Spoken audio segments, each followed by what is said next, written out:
Herzlich willkommen. Herzlich willkommen beim Internationalen Bauforum 2019 bei der öffentlichen Auftaktveranstaltung hier heute Abend. Und a warm welcome to everybody also who came from abroad to be with us, to join that creative process during the week. It's a pleasure to have you all here. Very much warm welcome here in Hamburg. Ganz schön. Und Sie hören, internationale Veranstaltung, das bedeutet natürlich auch verschiedene Sprachen. Deshalb sorgen wir mit Simultanübersetzern auch für die Verständigung heute Abend. Wenn Sie noch die Übersetzung brauchen, später vom Englischen ins Deutsche, es gibt Kopfhörer, damit können Sie sich noch versorgen, gleich hier vorne an dem Tisch. Und Sie sehen auch, es wird gefilmt heute Abend, es werden Fotos gemacht. Wenn Sie sicher gehen wollen, dass Sie nicht auf irgendeinem dieser Fotos erscheinen, dann gibt es noch die Möglichkeit, dass Sie uns von draußen zuhören und zusehen, denn die Veranstaltung wird zum einen draußen auf Großleinwand übertragen und ist zum anderen live zu verfolgen auf dem YouTube-Kanal des Hamburger Senats. Also auch da gibt es die Möglichkeit. Die ganze Woche über sind hier rund 150 kreative Köpfe damit befasst, sich auseinanderzusetzen mit der Zukunft der Magistralen, sich reinzudenken in 7 Hamburger Magistralen, 7 Hauptverkehrsadern. Wie können die, wie sollen die in Zukunft gestaltet werden? Welchen Lebensraum sollen die bieten? Welche Funktionen müssen sie weiterhin erfüllen? Und das Tolle an diesem Bauforum ist, dass das ganz bewusst nicht hinter verschlossenen Türen stattfindet, sondern ganz ausdrücklich eben auch mit der Veranstaltung heute sich öffnet für alle Hamburger Interessierten, auch mit einem sehr abwechslungsreichen Rahmenprogramm. Und es geht uns ja auch alle was an, die wir hier in Hamburg wohnen. Und ich freue mich, dass Sie alle hier sind, möchte einige Gäste gerne namentlich begrüßen. Begrüße sehr herzlich den ersten Bürgermeister der Stadt Hamburg, Dr. Peter Tschentscher. Herzlich willkommen.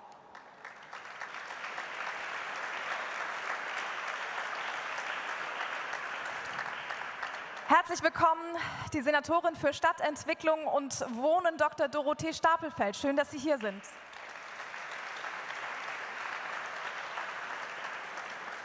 Und herzlich willkommen auch dem Oberbaudirektor Franz Josef Höhing. Auch schön, dass Sie hier sind. Herzlich willkommen.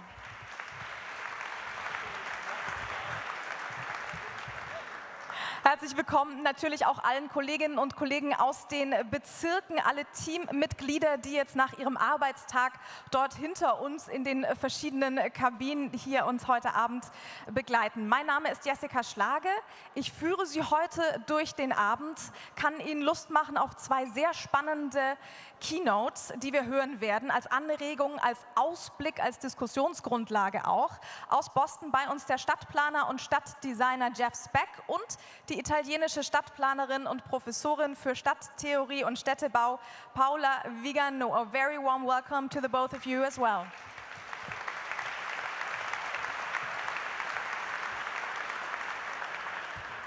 Die beiden werde ich Ihnen natürlich nachher gleich noch ein bisschen genauer vorstellen, möchte aber das Wort gleich weitergeben und die Bühne frei machen für den ersten Bürgermeister der Freien und Hansestadt Hamburg. Herzlich willkommen, Dr. Peter Tschentscher. Ihre Bühne.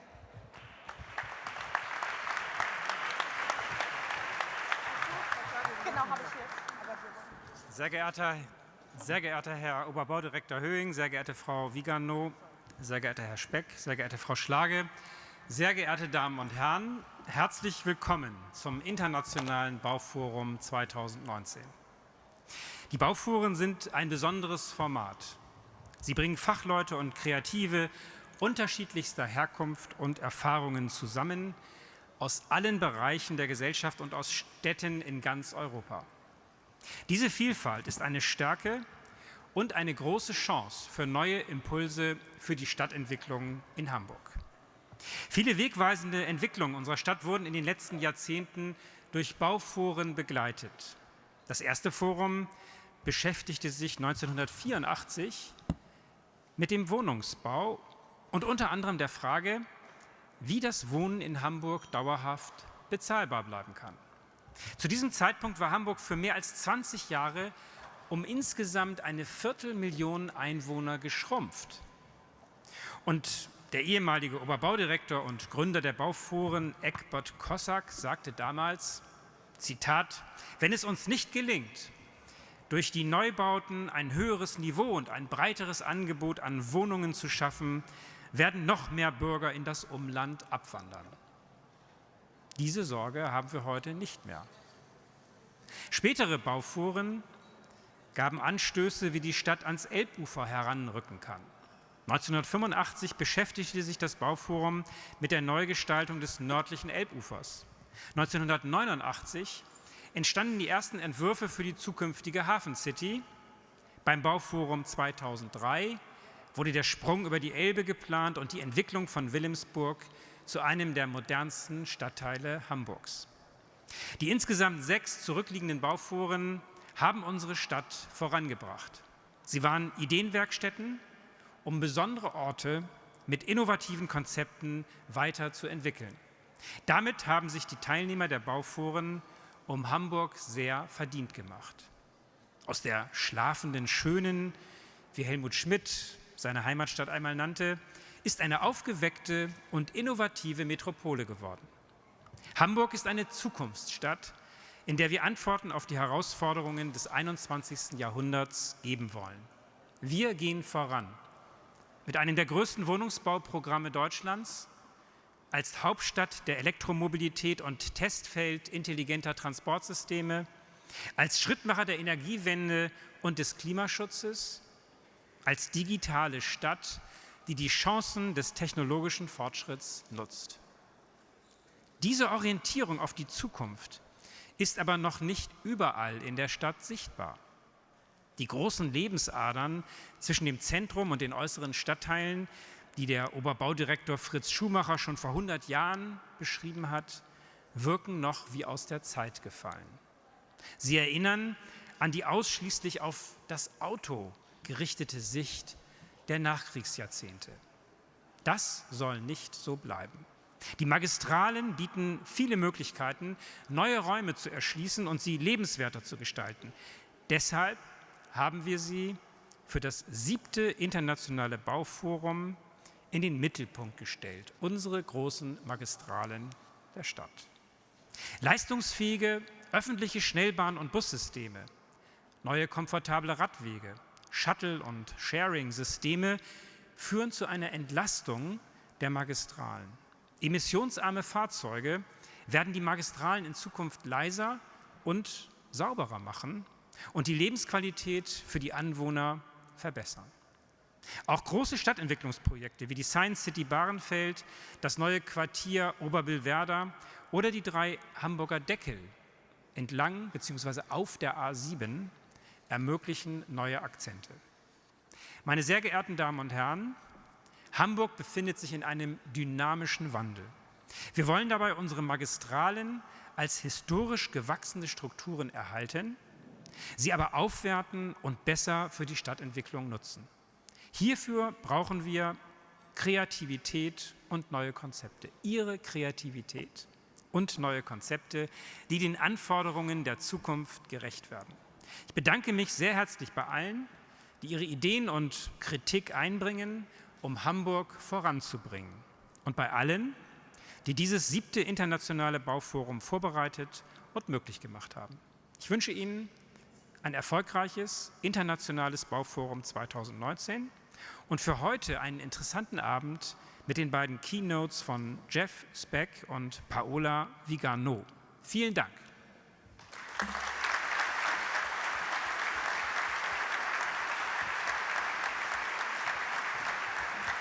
Herzlichen Dank, Dr. Peter Tschentscher, der es sich nicht nehmen lassen wollte, trotz eines vollen Terminplans heute Abend hier zu sprechen, aber gleich schon weiter muss. Das heißt, wir verabschieden uns schon von Ihnen. Schön, dass Sie da waren.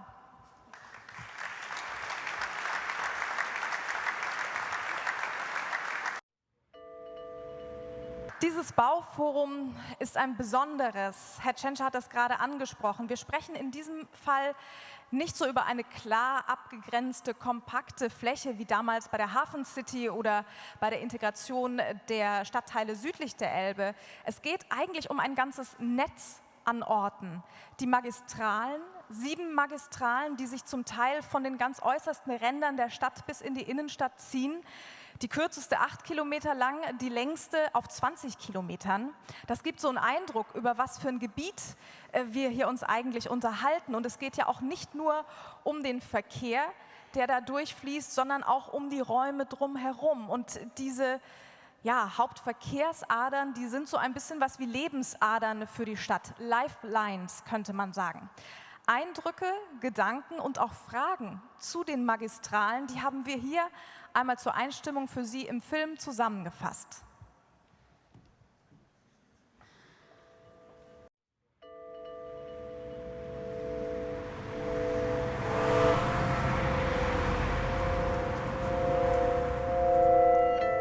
Sicherlich hat jede Straße so ihren eigenen Sound. Was hat diese hier für einen Sound?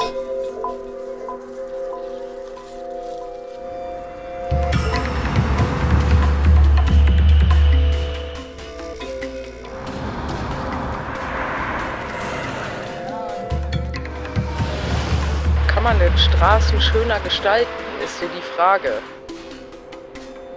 Man kann die Magistralen schon als Flüsse auch sehen, als urbane Flüsse. Du kannst richtig an den Baustrukturen ablesen, wie die Stadt sich auch entwickelt hat nach außen. Wie Jahresringe an einem Baum.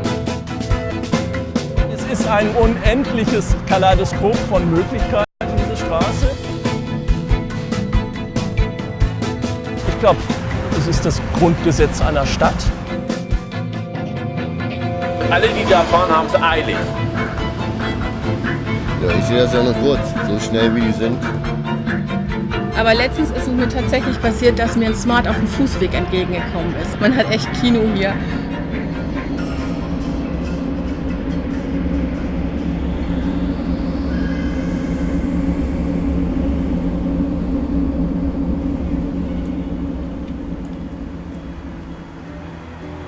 Ich meine, das ist ja irgendwie so eine absurd romantische Vorstellung, dass man hier vor dem Laden steht und man ruft jemand auf der anderen Straßenseite zu und der hört das.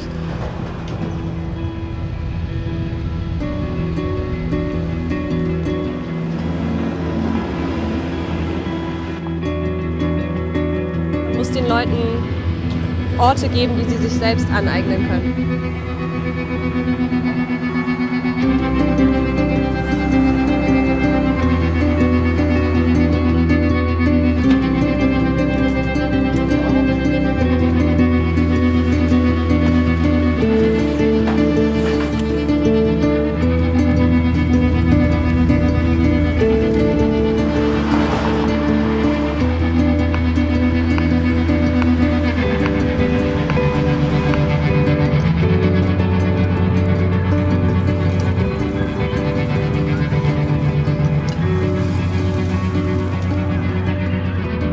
Auf diesen Magistralen versammeln sich alle Themen der Stadtentwicklung, mit denen wir uns in den nächsten 20, 30 Jahren beschäftigen.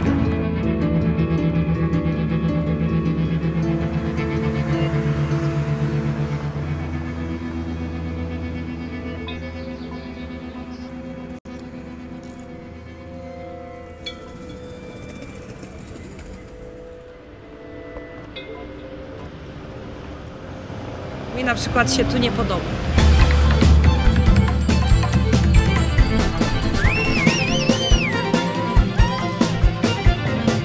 Also um den Canyon zu überbrücken, gibt es natürlich nur eine Lösung und das ist weg mit den Autos. Vielleicht verschwinden die Autos, vielleicht verschwinden auch die Menschen.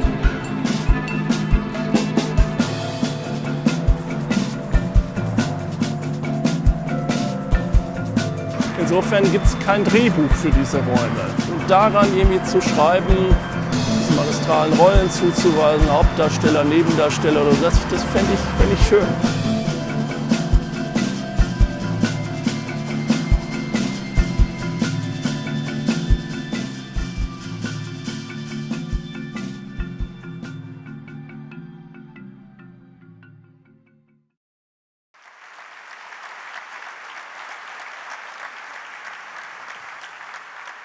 Auf diesen Magistralen versammeln sich alle Themen der Stadtentwicklung, mit denen wir uns in den nächsten 20 bis 30 Jahren beschäftigen.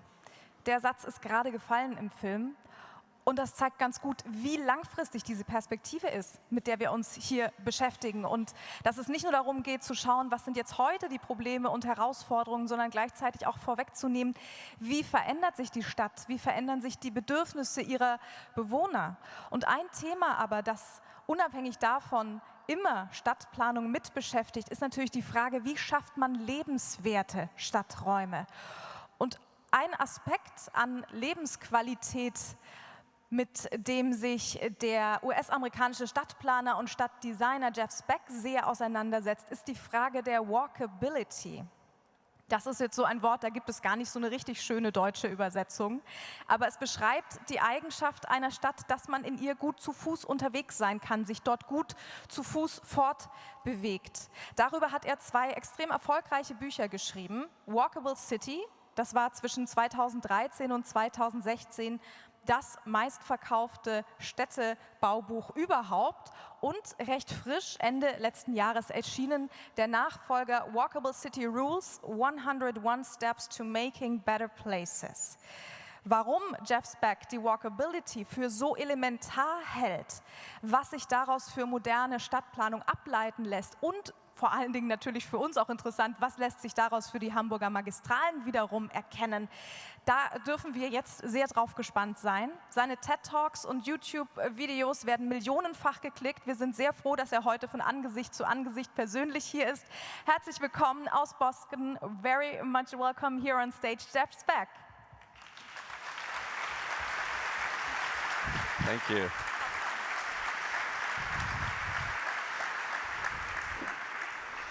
Good evening. Wow, what a crowd. They should have more seats. But thank you for coming. I'm really, really honored to have been invited here. I don't get to speak in Germany very often. It's a place I love spending time. I'm grateful for the invitation. If you have your headsets, now is a good time to put them on. Ich bitte vielmals um Verzeihung, aber ich spreche leider kein Deutsch. And that's the only sentence I know.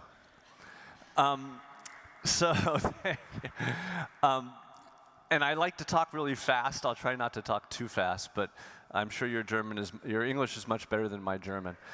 So what does walkability mean for Hamburg? First, I need to apologize. Here, representing the United States, I do represent my country here today, and I have to say what you probably already know, which is that our country does not represent our country right now.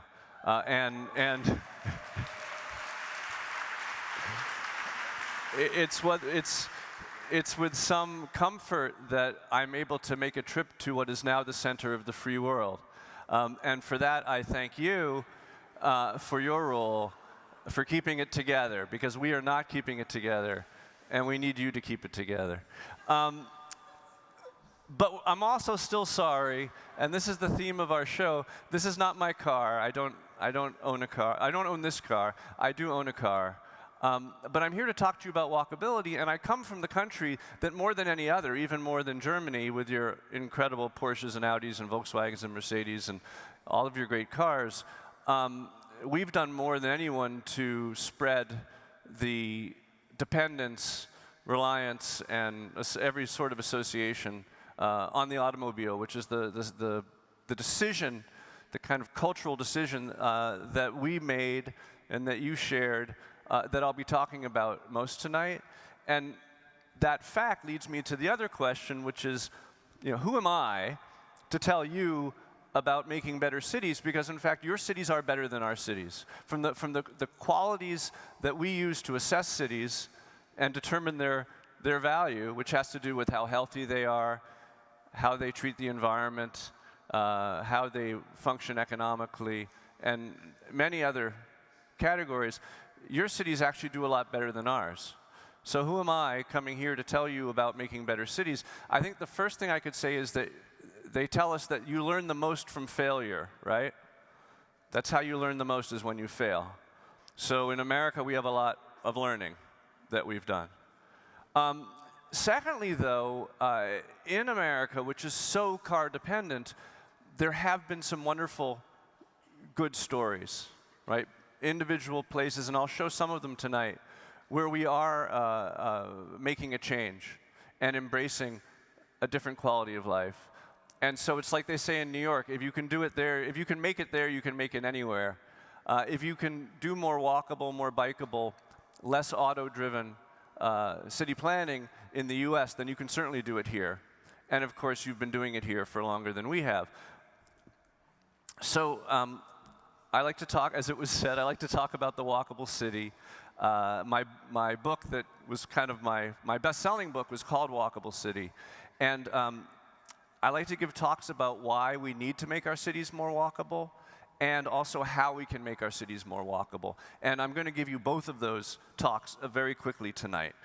The Why We Need It talk was a very interesting experience for me as a city planner, arguing for better city planning, using the terms that we use and the reasoning that we use for a couple decades, and my mentors before me, who I'll introduce to you. But arguing for better cities from the perspective of a city planner, and seeing very limited success, very limited public interest, I should say, in the issues that we were discussing, and then watching as three other groups who people listen to more than city planners were arguing essentially for the same things, but from their own professions and with much more success. And those were the economists, the environmentalists, and the epidemiologists.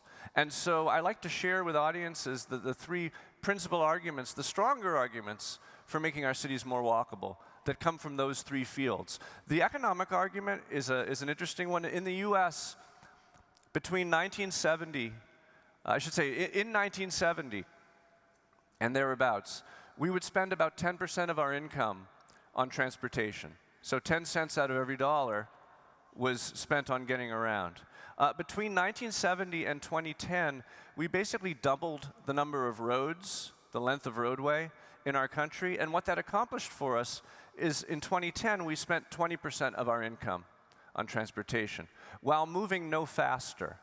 So the average speed in cities has not changed over this whole time, but by choosing to invest, and I should say poor Americans, as so defined by the federal government, are spending 40% of their income just on mobility. So by choosing to invest in a transportation system in which we were tied to this very expensive, heavy piece of machinery just to live our daily lives, we've ended up creating an economic disadvantage for our country.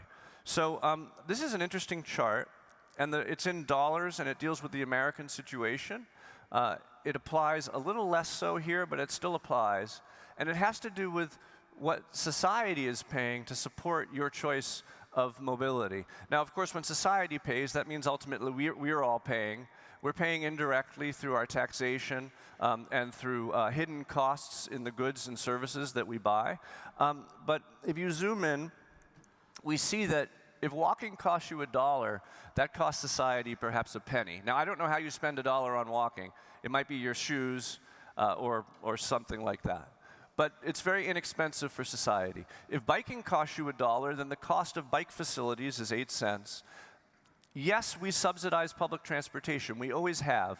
And all motorized transportation has always been subsidized in one way or another. If you spend $1 to take the bus, then society spends $1.50. But at least in the US, the ratio is 9.2 to 1. Now here your gas is more expensive, but you're nowhere far enough up the chart for us to say that driving is not your most subsidized activity. And in the US, of course, nothing is too good for our cars. And the amount of pavement that we lay down so that you never have to wait in traffic is the key amount of that investment. There's a separate issue that the economists talk about, which we could call geometry or spatial efficiency, and that simply has to do with the fact that, cities are designed to bring us together. Cities are about density, propinquity, right? Closeness with each other. And of course, the more room you have to dedicate to moving vehicles around, the less room you have for everything else, the less density you have, the less energy you have. In fact, the less patents generated per capita that you have. Density is wealth. And so how much density can we have in this system? You've probably seen this comparison before. But here are 200 people and 177 cars. Here they are without their cars. Lots of space between the people. Here they are on bikes. Here they are on 3 buses. And here they are on 1 train. And you can see what this means for the density and the energy of your city if you have to fit people in it in these different ways. And it's remarkable to see the ratio. For example, in New York City, 1 single L train, which is a common subway line there, brings as many people into New York as 2,000 private vehicles. And buses, of course, are less efficient than trains, but much more efficient than cars. And then we see in South and Central America, like in Bogota, where there's been investment in dedicated bus lanes, that of course many, many more people are moving, particularly because it's the only lane that is moving, right? But many, many more people are moving in the bus lane than in the many car lanes. And we knew this a long time ago. We knew it as early as the 1930s. This streetcar carries more passengers than all these automobiles.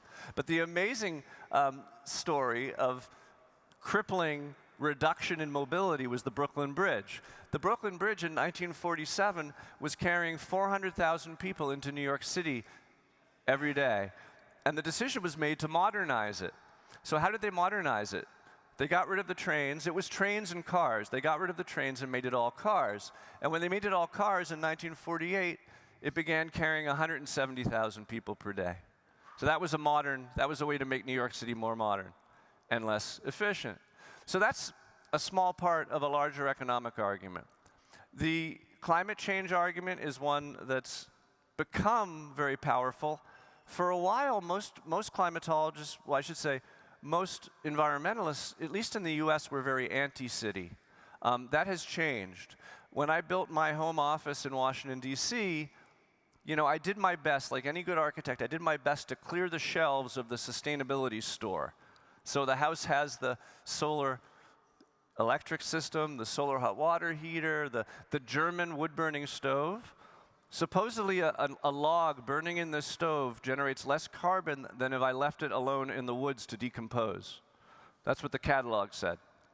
So I bought all these things, but the fact is that my house, all the energy it saves through all this technology is a fraction of what it saves by the fact that it's located in a walkable neighborhood on transit. You can change all your light bulbs to energy savers, and you should. But changing all your light bulbs to energy savers saves as much energy in a year as living in a walkable neighborhood saves in a week. And that's what we need to remember. It's called location efficiency. And here's a study that was done by the Environmental Protection Agency in the US comparing green and clean and dirty homes and cars to where they're located. And the gray house is a not green house with a gasoline car, and the green house has those two things. On the left is the drivable neighborhood, and on the right is the walkable neighborhood.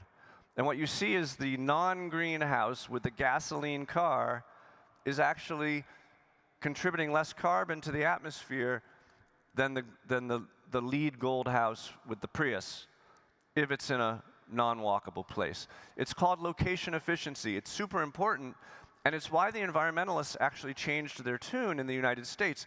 The carbon mapping, the carbon maps of the United States used to look like this. It's kind of like the night sky photographs of the U.S. This is Chicago. Red in the center city, the most carbon, and then green in the suburbs, or yellow in the suburbs, and blue and green out in the countryside. Because we measured per square mile, square kilometer, carbon per square kilometer. That was the wrong way to measure.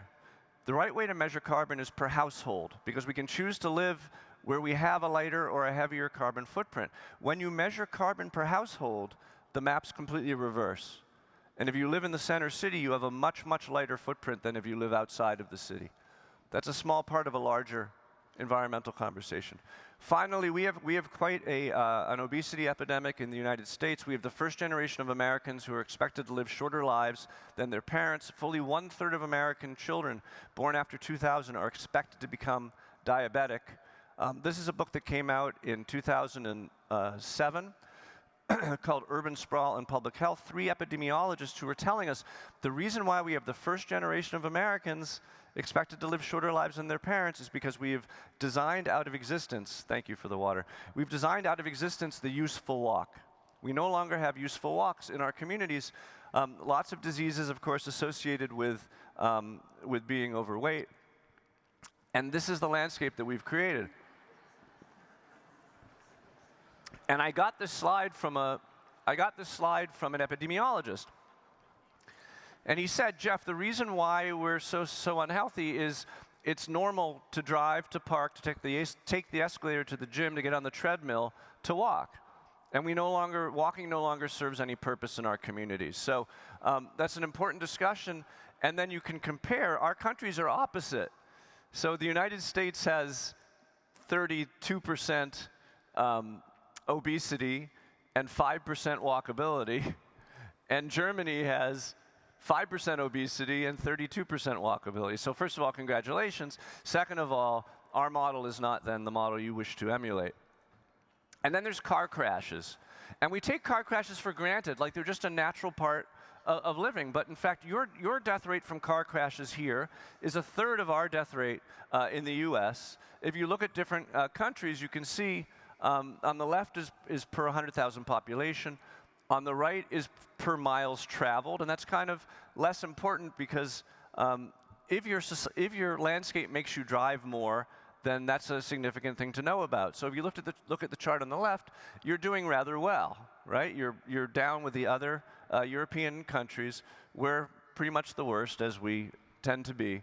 But what's interesting is if you look within the US, it varies tremendously based on where you are. So cities that are older cities, this is people per 100,000 per year. Older cities like New York, much more European rates. This is about the same as Germany. San Francisco, Dallas is a newer city, so it's twice as bad. And then the newest cities, which have the most highways, who's been to Orlando? Right? The newest cities are the ones with the most highways, the most time spent driving, and the highest death rates. And this is a real epidemiological problem that we have. So that's a brief version of this conversation. You can see it in 15 minutes in German, I believe, at TED.com. So I'm directing you there. I have 2 TED Talks at TED.com that I'd like you to see. Moving on then to how we make our cities more walkable. This talk is also on TED. So it's my plug for TED. Go to TED if you want to hear these talks in German. 4 ways to make a city more walkable. Let's talk about the ways that matter here. If we begin with this presumption, and I hope that I've begun to convince you that walkable places are more successful places, they're healthier, wealthier, more sustainable. If that's the case, how do you get people to walk? And I have what I call my general theory of walkability. And my general theory of walkability says, you know, in a society in which driving is largely subsidized, and people are going to drive whenever they can if they have a car because it's so easy, how do you get people to make the choice to walk? And the answer is the walk has to be as good or better than the drive. Pretty straightforward. But to be as good as the drive or better than the drive, the walk has to do 4 things simultaneously. The walk has to be useful, it has to be safe, it has to be comfortable, and it has to be interesting. And I'm going to take you through that hierarchy. Each one of those categories has a lot to say about how we choose to design our cities. The reason to walk, it's a story I learned from my mentors, Andres Duany and Elizabeth Plater-Zyberk, who were really the founders of the New Urbanism movement back in the 1980s in the US, and I joined their firm. I spent 10 years with them. And Andres used to give this talk called The Story of Planning. And he talked about how back in the 19th century in Europe, people were choking on the soot from the dark satanic mills, and the planners said, hey, what if we move the housing away from the factories, right? We create the garden city, and the houses were moved away from the factories, and the lifespans increased immediately and dramatically, and the planners were hailed as heroes, and we like to say they've been trying to repeat that experience ever since. So you have the onset of Euclidean zoning, the separation of the landscape into large areas of single use. And this was taught in planning schools for a good 50, 60 years, and we now know that this was wrong, because when you separate everything from everything else, then you end up with an unwalkable environment.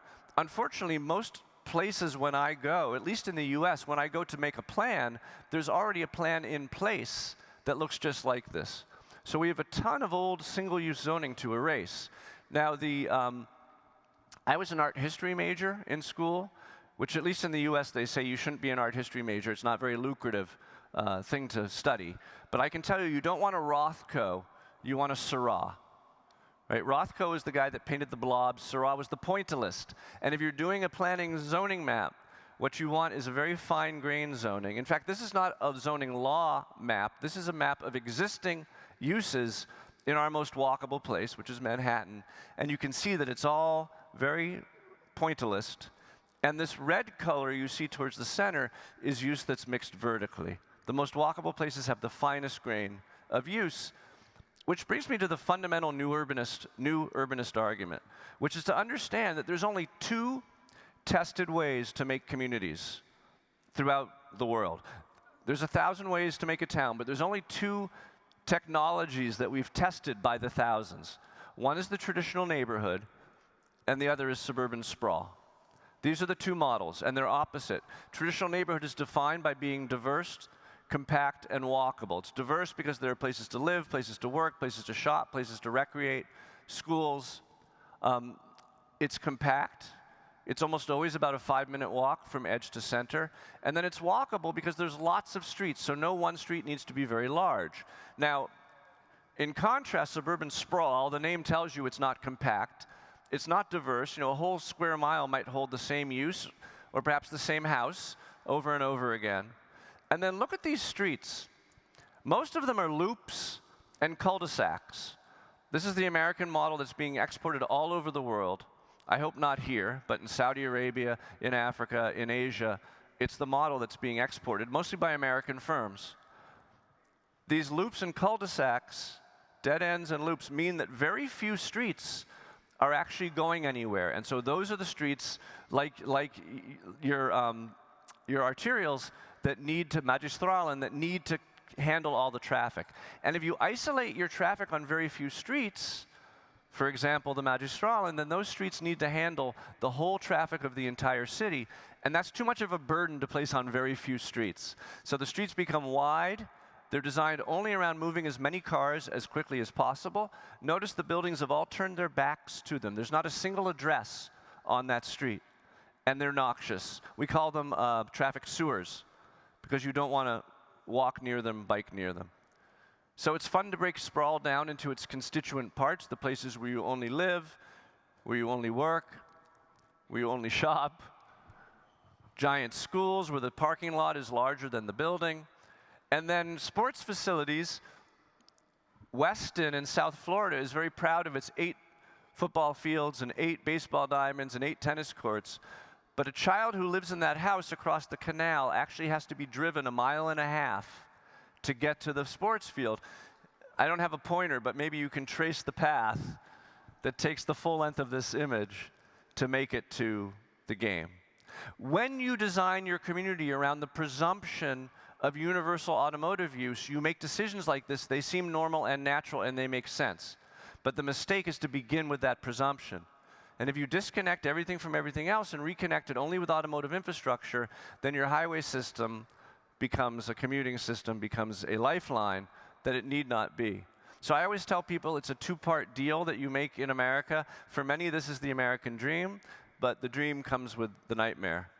And you can't have one without the other, often to these absurd extremes that we talked about. And, you know, driving can be tremendously frustrating. This is not Photoshop. And it's taxing on families. The more time you spend commuting, the more likely you are to be divorced. If you add 10 minutes to your commute, you're 10% less likely to participate in community events. There's all of these negatives to the amount of driving we do, and you know it's no fun. And as a result, being a pedestrian can be even worse. So, this mixed-use discussion and neighborhoods versus sprawl is the heart of the useful walk argument. The other part, of course, is transit and how we get around. Because you can make a perfectly walkable neighborhood with no transit, but a walkable city relies utterly on transit, because if you don't connect the walkable parts to each other in a way that doesn't require a car, then the car is still this mandatory prosthetic device that everyone needs to live their lives. And I think for many years, we have had this, what you could call elite projection. And you see this in the US, but you see it especially in poorer countries, or I should say countries like Mexico and Colombia, where the people who make the decisions are much wealthier than the majority of the population. And certainly in the US, the people who are making the decisions about the quality of our cities, they all drive or have drivers. And depending on the city, the majority of the population doesn't all drive and relies on transit. But because the people who make the decisions have the cars, and most architects have cars, and we love cars, right?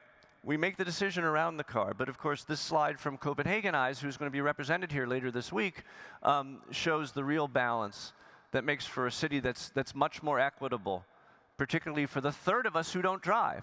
A third of us are too young, old, infirm, poor to drive, and the city needs to serve us as well.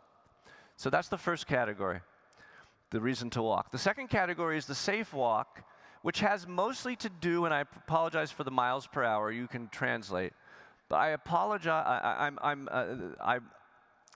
I show this slide because it's what every other thing I'm going to tell you in this category points back towards, which is how fast are the cars going. There are ways to protect people from cars, and we can talk about them, but it's essentially the speed of the vehicle through the city that determines the safety of the pedestrian. And a car going 45 kilometers per hour is about 6 times as likely to kill you as a car going 35 kilometers per hour. That's a very important threshold. And cars generally are riding on one side of that threshold or another as they move through our cities. So the question is, what can we do to bring them to the lower side rather than the higher side? And there's about 20 things here. Now, you do most of these things much better than we do. And normally when I give a talk in the US, I spend 45 minutes just on this section and talk about 20, 30 things that can be done better. I'm only going to bring up a few of them here because you're already doing so well, but not entirely well. So the first one, of course, is the number of lanes. Any street that has more lanes than it needs to have is a street in which cars are driving faster than they need to drive. Of course, it takes longer to cross the street. It looks more like a highway. Drivers behave differently on highways. And in Salt Lake City, where the typical road is 5 lanes, they actually give you flags and buckets that you're supposed to wave as you cross the street so that you're not plowed down by a vehicle. But this is a problem that happens because people are worried about congestion.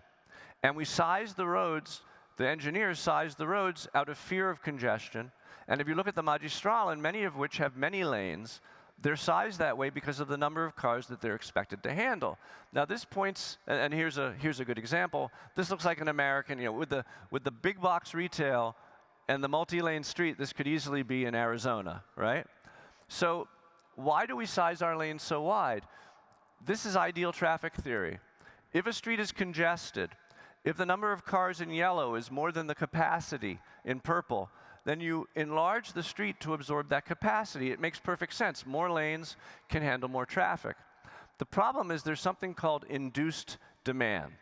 And what induced demand is, or induced traffic, are the trips that were not happening because of congestion.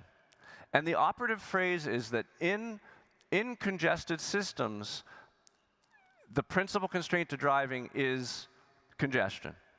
So when you remove the congestion, people make different choices. They commute more at peak hour, they stop carpooling, they stop taking transit, they move further from work because they can now live further away and have a smooth ride.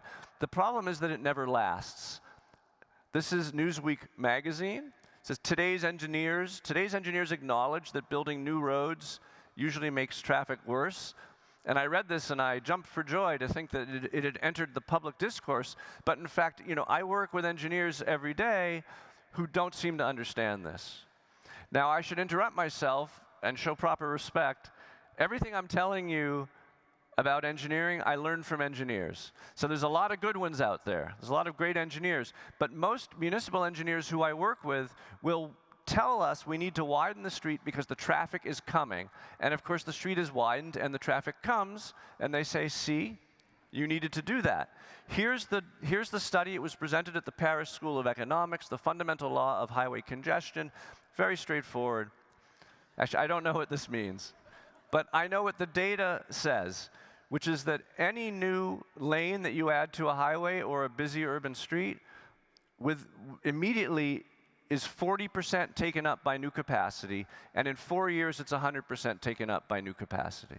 And so you have things like the Katy Freeway in Houston, where we paid $2.8 billion to add some lanes and make it the widest highway on earth, and within 4 years of that investment, the morning commute was taking 30% longer, and the evening commute was taking 55% longer. So what were we investing in? We were actually investing in spreading Houston out. Instead of densifying the city and making it more energetic, we were just spreading the city out into its landscape. Now, what's fascinating and relevant to the Magistralen is that the opposite also holds true. So this is the Embarcadero Freeway in San Francisco. After the Loma Prieta earthquake, it had to come down. It was damaged. It couldn't stand any longer. They brought it down, and everyone projected, the English word is Carmageddon. Everyone projected car Armageddon. And what happened was they brought it down and they replaced it with this little train. This little train carries more people per day than that road carried, it and its brothers and sisters. And everyone predicted a tremendous traffic apocalypse, which never happened because people adjusted their behavior.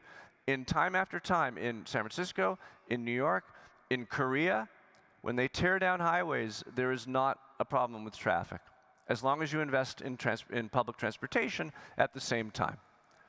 So you look at the Magistralen and you ask this question, how much demand are these lanes inducing? What would it mean to actually right-size these streets, or frankly, make them much more efficient by dedicating lanes to buses only, and of course investing in transit instead. And so in New York City, here's one of many examples. But New York City is always jam-packed with cars that are barely moving. And under Jeanette Sadiq-Khan and the Bloomberg administration, they just decided they would make it better, knowing that congestion was the constraint, and that congestion is an equilibrium. What are people willing to put up with? They made a number of important changes like this one, just reducing lanes from streets, turning them into plazas, like Times Square is another example you probably know. I had the nice experience of working in two lesser-known cities, Oklahoma City, Oklahoma, and Cedar Rapids, Iowa, that just the streets were oversized. They were too big. And thanks to this tower that was being built in Oklahoma City, there was $200 million in tax increment able to be spent. And their response was, let's rebuild all of our urban streets. Let's rebuild the 40 blocks in our downtown core. And my job actually was to design all of these streets. And I eliminated about half the asphalt. And I was able to double the amount of on-street parking, which in American cities is a much better use of the street than driving if it's causing speeding, and also add a whole bunch of bike lanes. So a typical street like that becomes this. And I'll show you in Cedar Rapids. Cedar Rapids had the farm boom and the farm bust. They had these very large streets in a nice little downtown core, but they didn't have the money. Unlike Oklahoma City, they didn't have any money. So they said, we're not going to rebuild anything. We're going to just repaint. We're just going to use paint and reallocate the streets and change this system, mostly 4-lane, to this system, almost entirely 2-lane. And this was a slow process. It took about 6 years. This bike network became this bike network because we had all this extra space. And so a typical street like this, using only paint, becomes this street with the protected bike lane beyond the parked cars. So the other part of it, of course, is the bikes. And you've been ahead of us on bikes for a very long time. The bike technology is not a new technology. This is a more European picture compared to the American sparse images that we tend to share. I can only show slides like this in Europe. In America, I show them and people laugh and say that's not possible. But what makes it possible, and what's dramatically increasing our bicycle populations in the US, is the new technology of the protected bike lane, the cycle track. And I've noticed here, you know, I've known many years coming to Europe, you have the lovely example of the bike lane which is up on the sidewalk, right, the street edge. You have you're still building what we call integrated bike lanes. If you look in Hafen City, the main street that runs north-south through Hafen City, it has a plain old bike lane that's next to 4 lanes of traffic. I don't find that a very comfortable bike lane. This is the model that's proving most successful in the US, which is you protect the bikes with some physical object, most often parked cars. But of course, we're learning a lot from you, and you all are investing a lot more than we are. You know, you have to compete with Oslo, that's investing $500 million in bike infrastructure in one city. And then Copenhagen, where I'll be in a few days, because I haven't seen the miracle yet that is Copenhagen. But because of the investments that they've chosen to make, literally, you know, 6 times as many people are biking or walking or taking transit to work or school than are driving or being driven. And the one lesson I've learned around the world and in Europe, but especially in my backyard, is that bicycle population is a strict function of bicycle investment. You know, weather matters, you know. Weather matters, and topography matters, and culture matters, but what really matters is the investment that you choose to make. That's the safe walk. The comfortable walk is a little bit counterintuitive, and I think it's a lesson that some architects need to learn. So, I forgot to say at the beginning of my talk, who here is a designer? Some form of designer? Raise your hand. Architect, engineer, planner, graphic designer, lateral thinker, whatever that means. Who here is not a designer? Raise your hand if you're not a designer. Okay. So a lot of what I'm saying tonight, the designers in the room, many of you know many of these things already. But it's really the other people that need to hear it. There's a few things I'm going to say tonight that the designers don't know, I think. Particularly the architects may not know. And those are the things that everyone else in the audience is going to say, of course, that's obvious. And that's a little bit of what I'm getting into now. So the comfortable walk has to do with spatial definition. Spatial definition means that a room has walls. A living room, you know, we tried to design spaces, outdoor spaces, as living rooms, which means they have walls and good edges. And a space is not comfortable unless it has good edges. And we've been talking a long time about what are the right shapes for a street or a plaza. You know, 1-to-1 is the Renaissance ideal.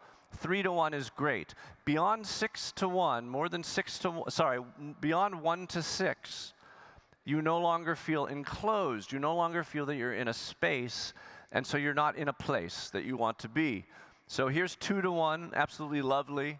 Right? 6-to-1 in Salzburg, love it, bring it on. And of course, the opposite of Salzburg is Houston, but this is an old picture of Houston. They're doing much better. The message of this image is that, at least in the US, but I see it here too, I see it on the Magistralen, the front parking lot is the principal villain when it comes to to making spaces feel well defined. So the other villain is modernist planning, in which the building is understood as an object.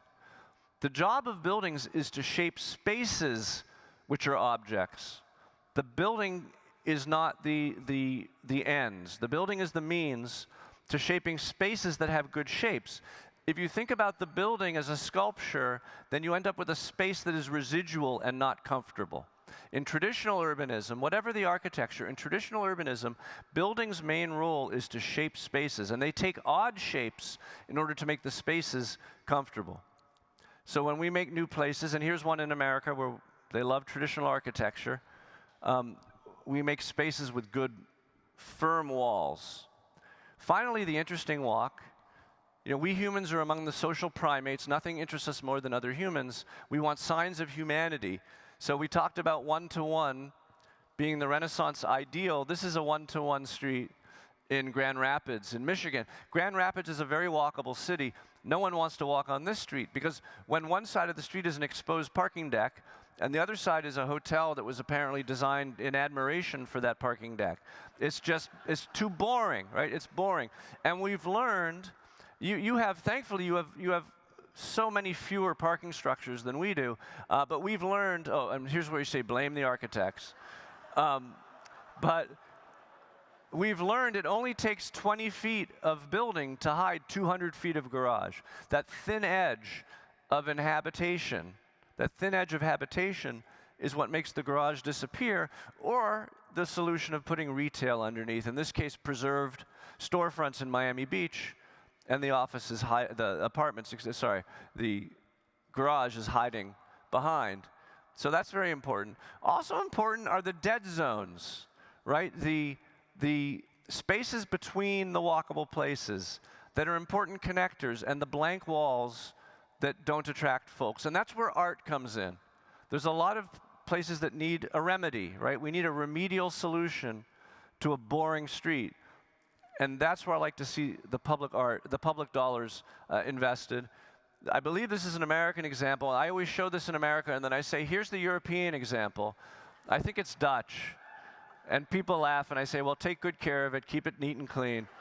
But we want to generate interest as we move, and that has also to do with style of architecture. Now, I enjoy modern architecture. Any type of architecture can make for an interesting place, except minimalism. This is David Chipperfield in Iowa. This is Davenport, Iowa was hoping to have the Bilbao effect, like a Frank Gehry effect, by putting a new museum in the middle of Davenport, Iowa. But unfortunately, they didn't pick Frank Gehry. They picked an architect who does minimalism. Now, I happen to love the building that's coming here by David Chipperfield. I think it's a great building. It's going to be a great addition to your skyline. But this was not the right solution for Davenport, Iowa, and because it's boring. And here's a collection of drawings by Leon Creer that explains why it's boring. Because you want to be rewarded for getting closer to an object. So here's a traditional palazzo and a modern building, a minimalist building. At a certain distance, you don't learn that much about the buildings. You get closer, and all of a sudden, you can see a rusticated base. You can see 3 stories with window surrounds and a mezzanine. You see a cornice. And of course, the minimalist building is exactly the same. You get closer yet, you see the rafter tails, you see the window frames. There's so much more reward, but not with minimalism. So I think if you view everything through the window of walkability, which is my job to do, then you have to draw the line. And this is not an anti-modern argument. This is not an anti-modern argument. You know, failure, success. What we need is little details that give delight and interest and a reason to walk past a building. The other part of that is repetition. So we talked about, this concept, which we all know, we all feel very bad about these ideas of plopping the same building down throughout our city. And we know that the ideal Main Street, here's an American example, has many hands at work, signs of humanity, many different people acting together, but with their different signatures. And we say, well, we've learned from that. We don't do that anymore. And then here's Stephen Hole in China, and here's Zaha Hadid in China, and here's Zaha Hadid somewhere else. But the star architects are the worst offenders. The idea that anyone's going to want to walk from building A to building B to building C to building D to building E, which are all the same, is a complete confusion. So that's something else we have to think about. And when we do new communities, my old firm, we distribute the architecture to many different designers. Now, this is a technique that you see in the Java Island. This is the slide I brought because it's the one I had. It's Java Island in Amsterdam. The new one that I'll be showing in my subsequent lectures will be of Hafen City. because your designers know you're doing a very good job of this. At least the parts of Hamburg that I've seen, there's a really nice establishment of a building form, size, shape, location, and then it's handed out to different architects. And that's the way to make an interesting city, and it's wonderful to see that you're doing that here. And then what if you have a large building? Like some buildings are just too long to walk past, the same thing over and over again. Jane Jacobs said, "No one willingly walks from sameness to sameness, even if the effort expended is minimal." And so what we do, the better developers in the US, when they have a large building like this is one building, they break it up and pretend, yes, they lie. The architects lie. And they pretend that it's several buildings. Here's one example. Here's another example. And this is, you know, I know Hafen City is very expensive. It's very easy in high-priced architecture to have many different designers, but in fact, we believe in doing it for low-cost housing as well. This is a project in San Francisco. It's affordable housing. It's one building, but the architect realized that the scale of the neighborhood was smaller, and so we broke our buildings up into smaller pieces. So that's an important trick as well. So that's the whole list. We're almost done.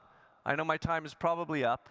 I wanted to talk a little bit about bringing it to the challenges at hand. My talk could also have been called Making a Better Hamburg, which made me think, how do you make a better Hamburg? Now, my name's Speck, so I can make this kind of joke. But it actually, you realize there isn't a better Hamburg. You know, no one wants, I don't want French fries in my Hamburg. I don't want a pizza on the top of my Hamburg. You have the right form of your city. You don't need to reinvent your city. But if you're going to work, on the Magistralen, that's a great place to make your city better yet. I don't know how much kind of filial competition you feel, against your other German counterparts. I couldn't help but look at the quality of living ranking, the Mercer ranking of cities, and you are doing great. You are number 19 globally. That's great. I mean, the number 1 ranked city is number 34 in the US. Boston, where I'm from, is number 36. But you are behind. By the way, this is a ranking that looks at all the things that Mercer has decided makes life good. Okay, I'm not going to go through them, but you can see some of them there. But you are behind Munich, Dusseldorf, Frankfurt. Is this where I get escorted out of the building? Frankfurt, Berlin. So how could you make yourselves better? And what you notice when you compare these cities, especially as you get further down the list, the more transit-oriented the city is, the more bikeable the city is. Generally, the more walkable the city is, the better it's doing on this list. And you know, Boston is one of the best in the US because this is our transit map. This is our subway map in Boston. We have great transit in Boston, which leads to great walkability and great, livability. So what can you do? And then there's this great quote by the mayor of Bogota: "A developed country is not a place where the poor have cars, it's where the rich ride public transportation." And he's looking at Germany when he says that. He's looking at your cities and other Northern European cities that do that already, unlike in the US. So looking at the Magistralen, I think it leads to a very simple list of things. Oh, and I wanted to say, here's an example of a study that some colleagues of mine, Dover Cole, did in the US, where you address one of these auto-oriented streets. By these criteria of the useful, safe, comfortable, and interesting walk, what do we change? Well, first, we provide parked cars to protect the curb from moving vehicles. A protected bike lane can do the same thing. Then we put in trees and we start lining the street with buildings to give it that firm edge so it's well-shaped. And then finally, the bicyclist gets up on the sidewalk, European style. The only thing that's missing from this image is the tram running down the middle of the street. But that sort of approach then to the Magistralen, using these categories, for me, leads to 4 more things. First, as I've discussed, fully mixed-use zoning, number 1 starting point. Number 2, more, I couldn't think of a better way to say it, more transit than cars. Like, change the balance. We'll still have cars. Cars are a part of our future, but more transit than cars. Complete low-stress bike facilities in every one to provide that option. And finally, what you've already proven that you do so well, the sort of urban design standards that bring the buildings up to the edge, that control the form, and distribute it to different architects to create that variety and interest. And that's about the limit of my contribution tonight. But I hope it is useful. I think the teams that are working here can begin with this as a bit of a starting point. And then, of course, there's so much opportunity for creativity and new ideas on top of that. So thank you for paying attention. I always like to leave with a few resources that I can recommend to you if you want to learn more about these things. I mentioned my TED Talks already. This is the book Walkable City that's for more general readers. If you're not a designer, this is the book for you. If you are a designer, and this is the book that we're selling tonight, and I'll be signing books over there after Paola's talk, Walkable City Rules is much more of a handbook about how to do this sort of work.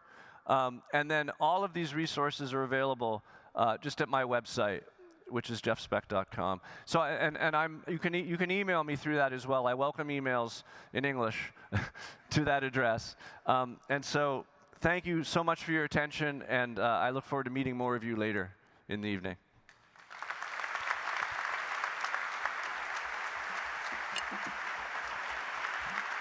Herzlichen Dank, Jeff Speck. Thank you very much.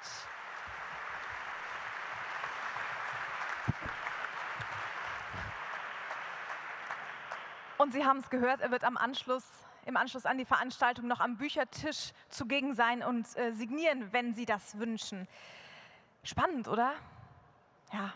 Ich habe es vorhin schon mal kurz angerissen. Wenn wir uns mit den Magistralen in Hamburg beschäftigen, dann geht es um ein weit verzweigtes Netz an Hauptverkehrsadern. Aber wir sprechen auch von dem Lebensraum von ungefähr 135.000 Hamburgerinnen und Hamburgern. So viele Menschen wohnen nämlich im Umkreis von 100 Metern um die Magistralen herum. Es erfordert also wirklich ein großplanerisches Herangehen, um so ein Projekt umsetzen zu können, um sich in die Umgestaltung reindenken zu können. Paola Vigano ist Professorin für Stadttheorie und Städtebau in Lausanne und in Venedig. Als Planerin ist sie mehrfach ausgezeichnet worden. 2013 hat sie als erste Frau überhaupt den Grand Prix de l'Urbanisme in Frankreich bekommen. Sie hat Masterpläne und Visionen entworfen für Städte in ganz Europa. Städte wie Paris, Moskau, Brüssel oder Montpellier. Und aktuell beschäftigt sie sich unter anderem auch mit dem Projekt Over the Ring in Antwerpen. Da geht es um die Überdeckelung eines Teils der großen Ringstraße in Antwerpen. Und das ist tatsächlich die Ringstraße in Europa, die eines der größten Verkehrsaufkommen überhaupt hat dort.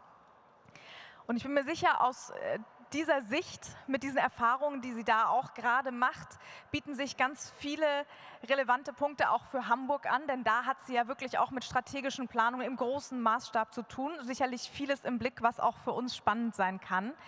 Ganz herzlich willkommen, benvenuto, Paola Vigano. Herzlich willkommen. Danke.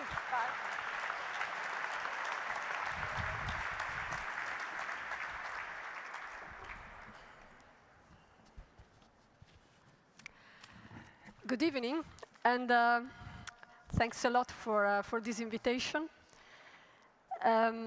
Thanks also, Jeff, for your presentation. Interesting. I think you're at the beginning of a really important moment for the city, reflecting on the city. The idea of taking the Magistralen, I think, is very interesting because it will be difficult, it will be long, but at the same time there is a potential through the Magistralen to revise completely the city. And I think this is the intention, in fact, to think about all the city taking this kind of directions. But in a way, I've chosen this title. Maybe I have to look here, yes. Designing a different metropolis, because as I was saying, I think that starting with the Magistralen, in fact, you will open a discussion on the entire city, the entire metropolis, in fact, because here we are dealing with a metropolis of 2 million inhabitants inside the free city of Hamburg, but a metropolis of 5 million inhabitants. If we take the greater, let's say, Hamburg, that from what I've understood is not yet really cooperating at the good level, but in any case is an important scale, 5 million inhabitants. And so you're revising the idea of metropolis. What would be the metropolis of the future? And my suggestion, and here I'm jumping to the conclusion, is try to build a horizontal metropolis. Not the old metropolis, not the old metropolis like Paris or London, but a new type of metropolis. A metropolis that is really studied and designed in order to give all its parts the same qualities in the variety. Extreme variety, but the same accessibility, the same permeability, connectivity, the same opportunities, the same quality of life. And from this point of view, I think the work to do is not easy, but is good to start. I have to fix what? Okay. The space of the road has been investigated since ever, of course. I think the most beautiful section of roads are those in the fantastic handbooks, German handbooks of the beginning of the 20th century. It's really magic how the richness of the design of boulevard in those handbooks. But today we need to revise, in fact, that space. And I want really to use the term space because I think that the space is a capital, is one of the few collective, common capitals we have, the space of the city. It's something collective. And the space is a support. Space can enable, can give us the possibility to do things that we would not do without that space. Not only to move, but also to make many other things. But space is also an agent. Can be an interesting and positive agent, because it's really helping us, but it can be also a very negative agent when the space is not appropriate, is not working as we would like, is in fact denying us the right to do what we would like to do. So let's start to look at the roads from this point of view. Okay, I'm completely turned down. I want to start from this experience. I use my projects. They can be professional projects, can be research projects. For me, the project designing is a way to produce knowledge. From architects and urbanists, this is the only serious way to produce knowledge.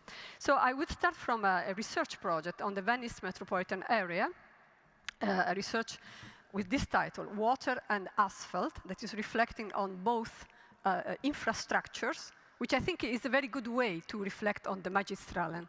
Put also the water together with the roads.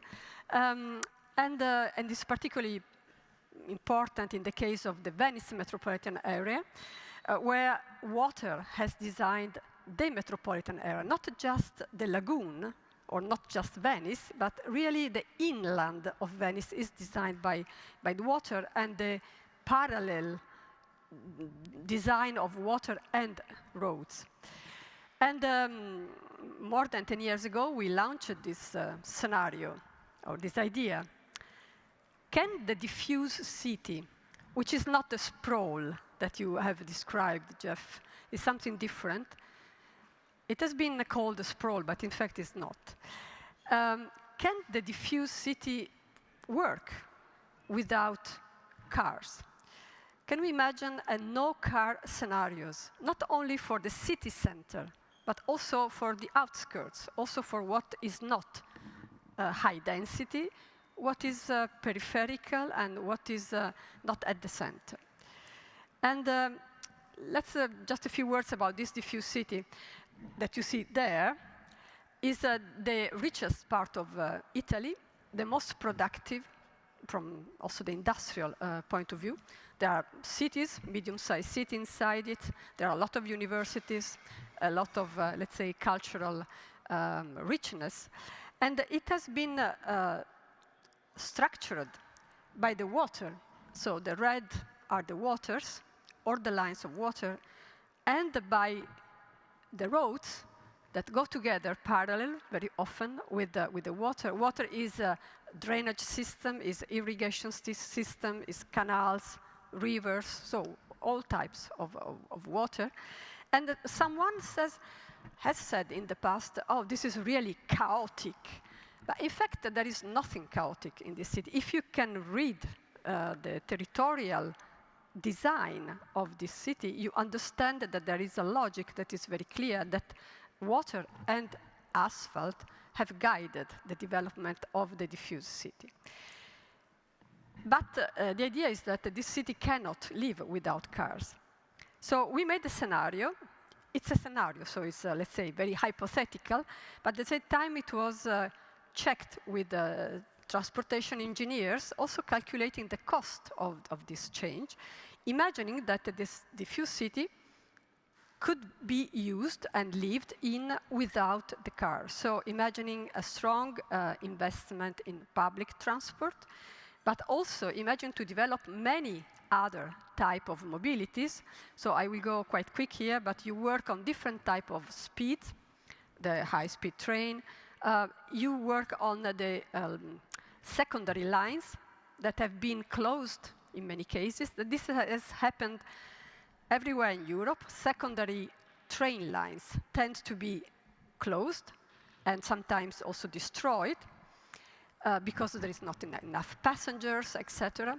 Maybe you remember a few months ago the yellow jacket protest that was in fact coming from people that without the car could not really move because there was no train, for example. Because the choice has been to make only high-speed train and to close the secondary lines.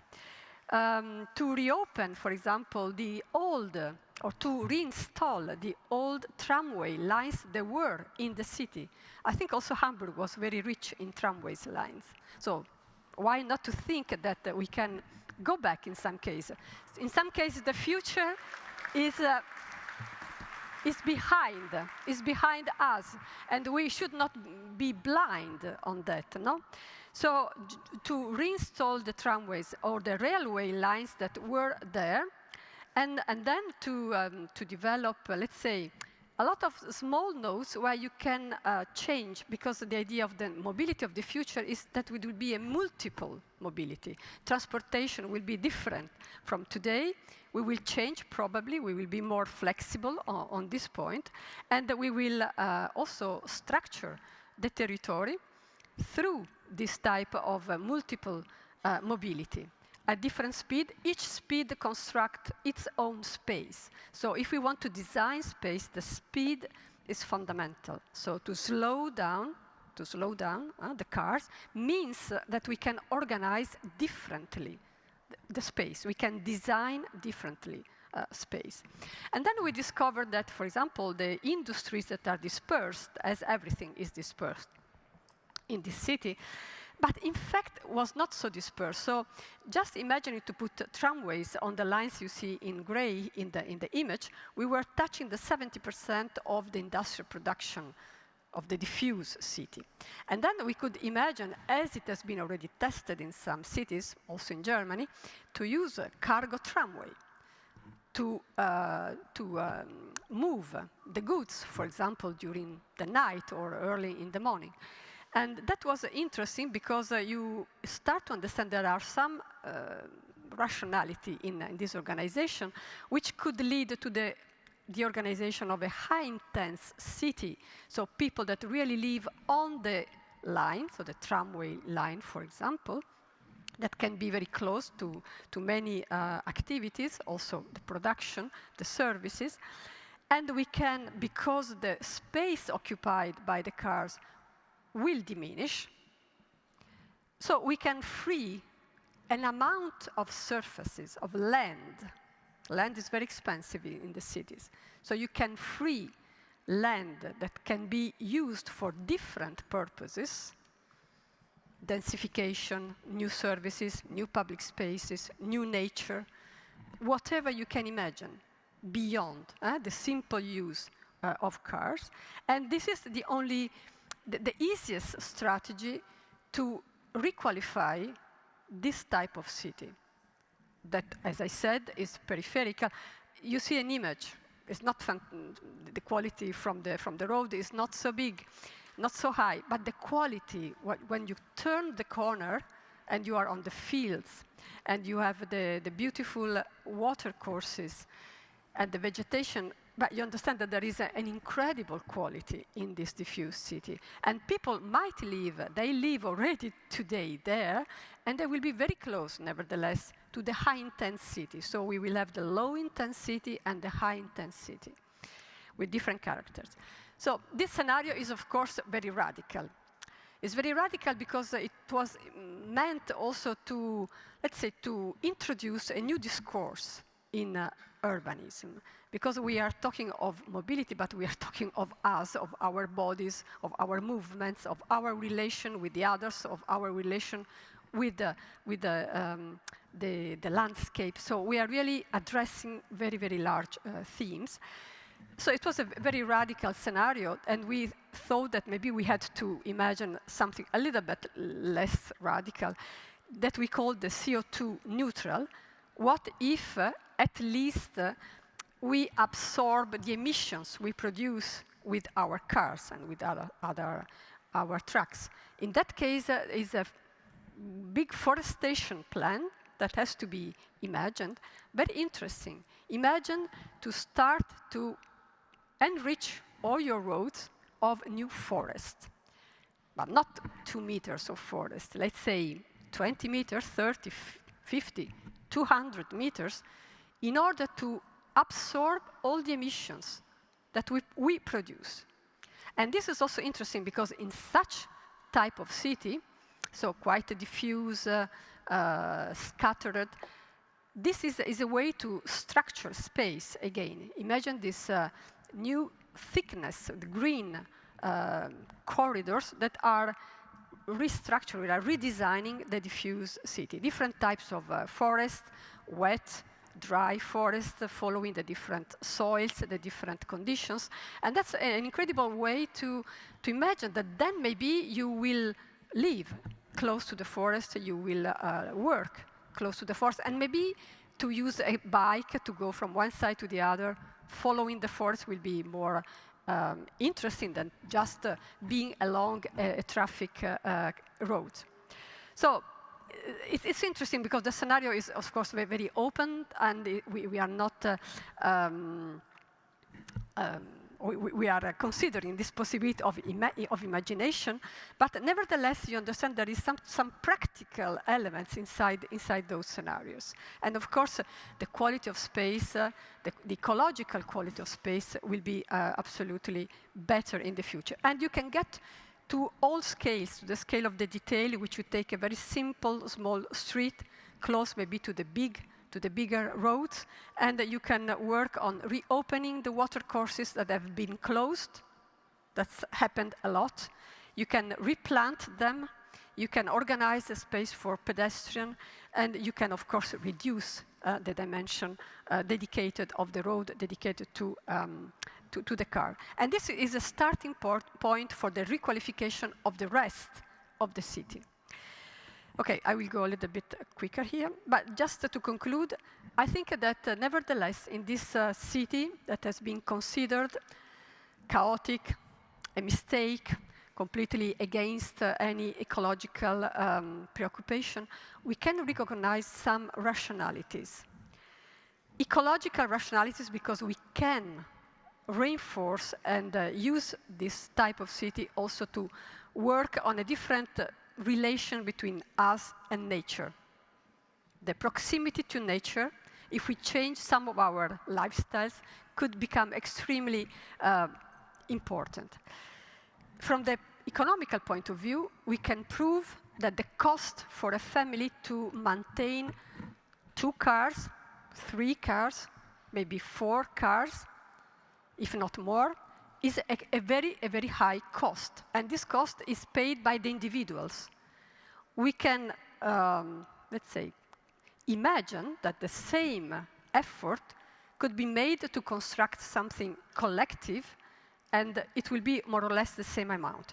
To infrastructure the diffuse city with tramways and a new railway line would have the same cost as for each individual to pay for the single car, or the 3 or 4 cars are there. From the political point of view, because as Jeff already said, there are many people that are not driving. They cannot drive, or because they are too young, or because they are too old. And Europe is getting older and older. Italy is one of the oldest countries in the world, together with Japan, but also Germany is not so young. And there will be, so in the future, more and more people that will not use the car. And from a spatial point of view, because if you consider the vision for Europe, the EU Vision 2050, no net land take is a vision at the European level in which we will decide not to use any new square meters that today is cultivated or that is nature. So cities will develop, will change in the future on themselves. This was also made during centuries in the past. Cities were not growing so much, they were inside the walls, so they had to stay there. That's a little bit what will happen. The horizon 2050 is very close, finally. And so there is kind of spatial rationality in the idea of reducing the space of the car and to reconstruct the city on that space.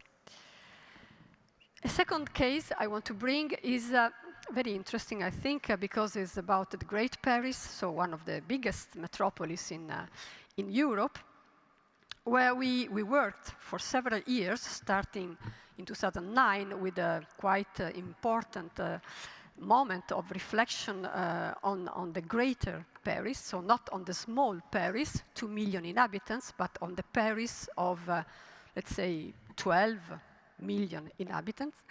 And we proposed, together with Bernardo Secchi, to reflect on the project of a porous city. Why porous? Because if you look at the space of Paris, this is a map that we called the Lucifer map. The story is that one night Lucifer came to us and asked to map all its, I use its because angels have no sex, its properties in the Great Paris. What are the properties of Lucifer? But all the places you would not like to live, you would not like to have close to your home. The unlivable places in Great Paris. So we put there all the big infrastructure that are segmenting and fragmenting space, also the big surfaces like airports or big industrial areas that you cannot really cross. We put also the cité, the social housing, because people don't cross them. They are obstacles, there are invisible walls there.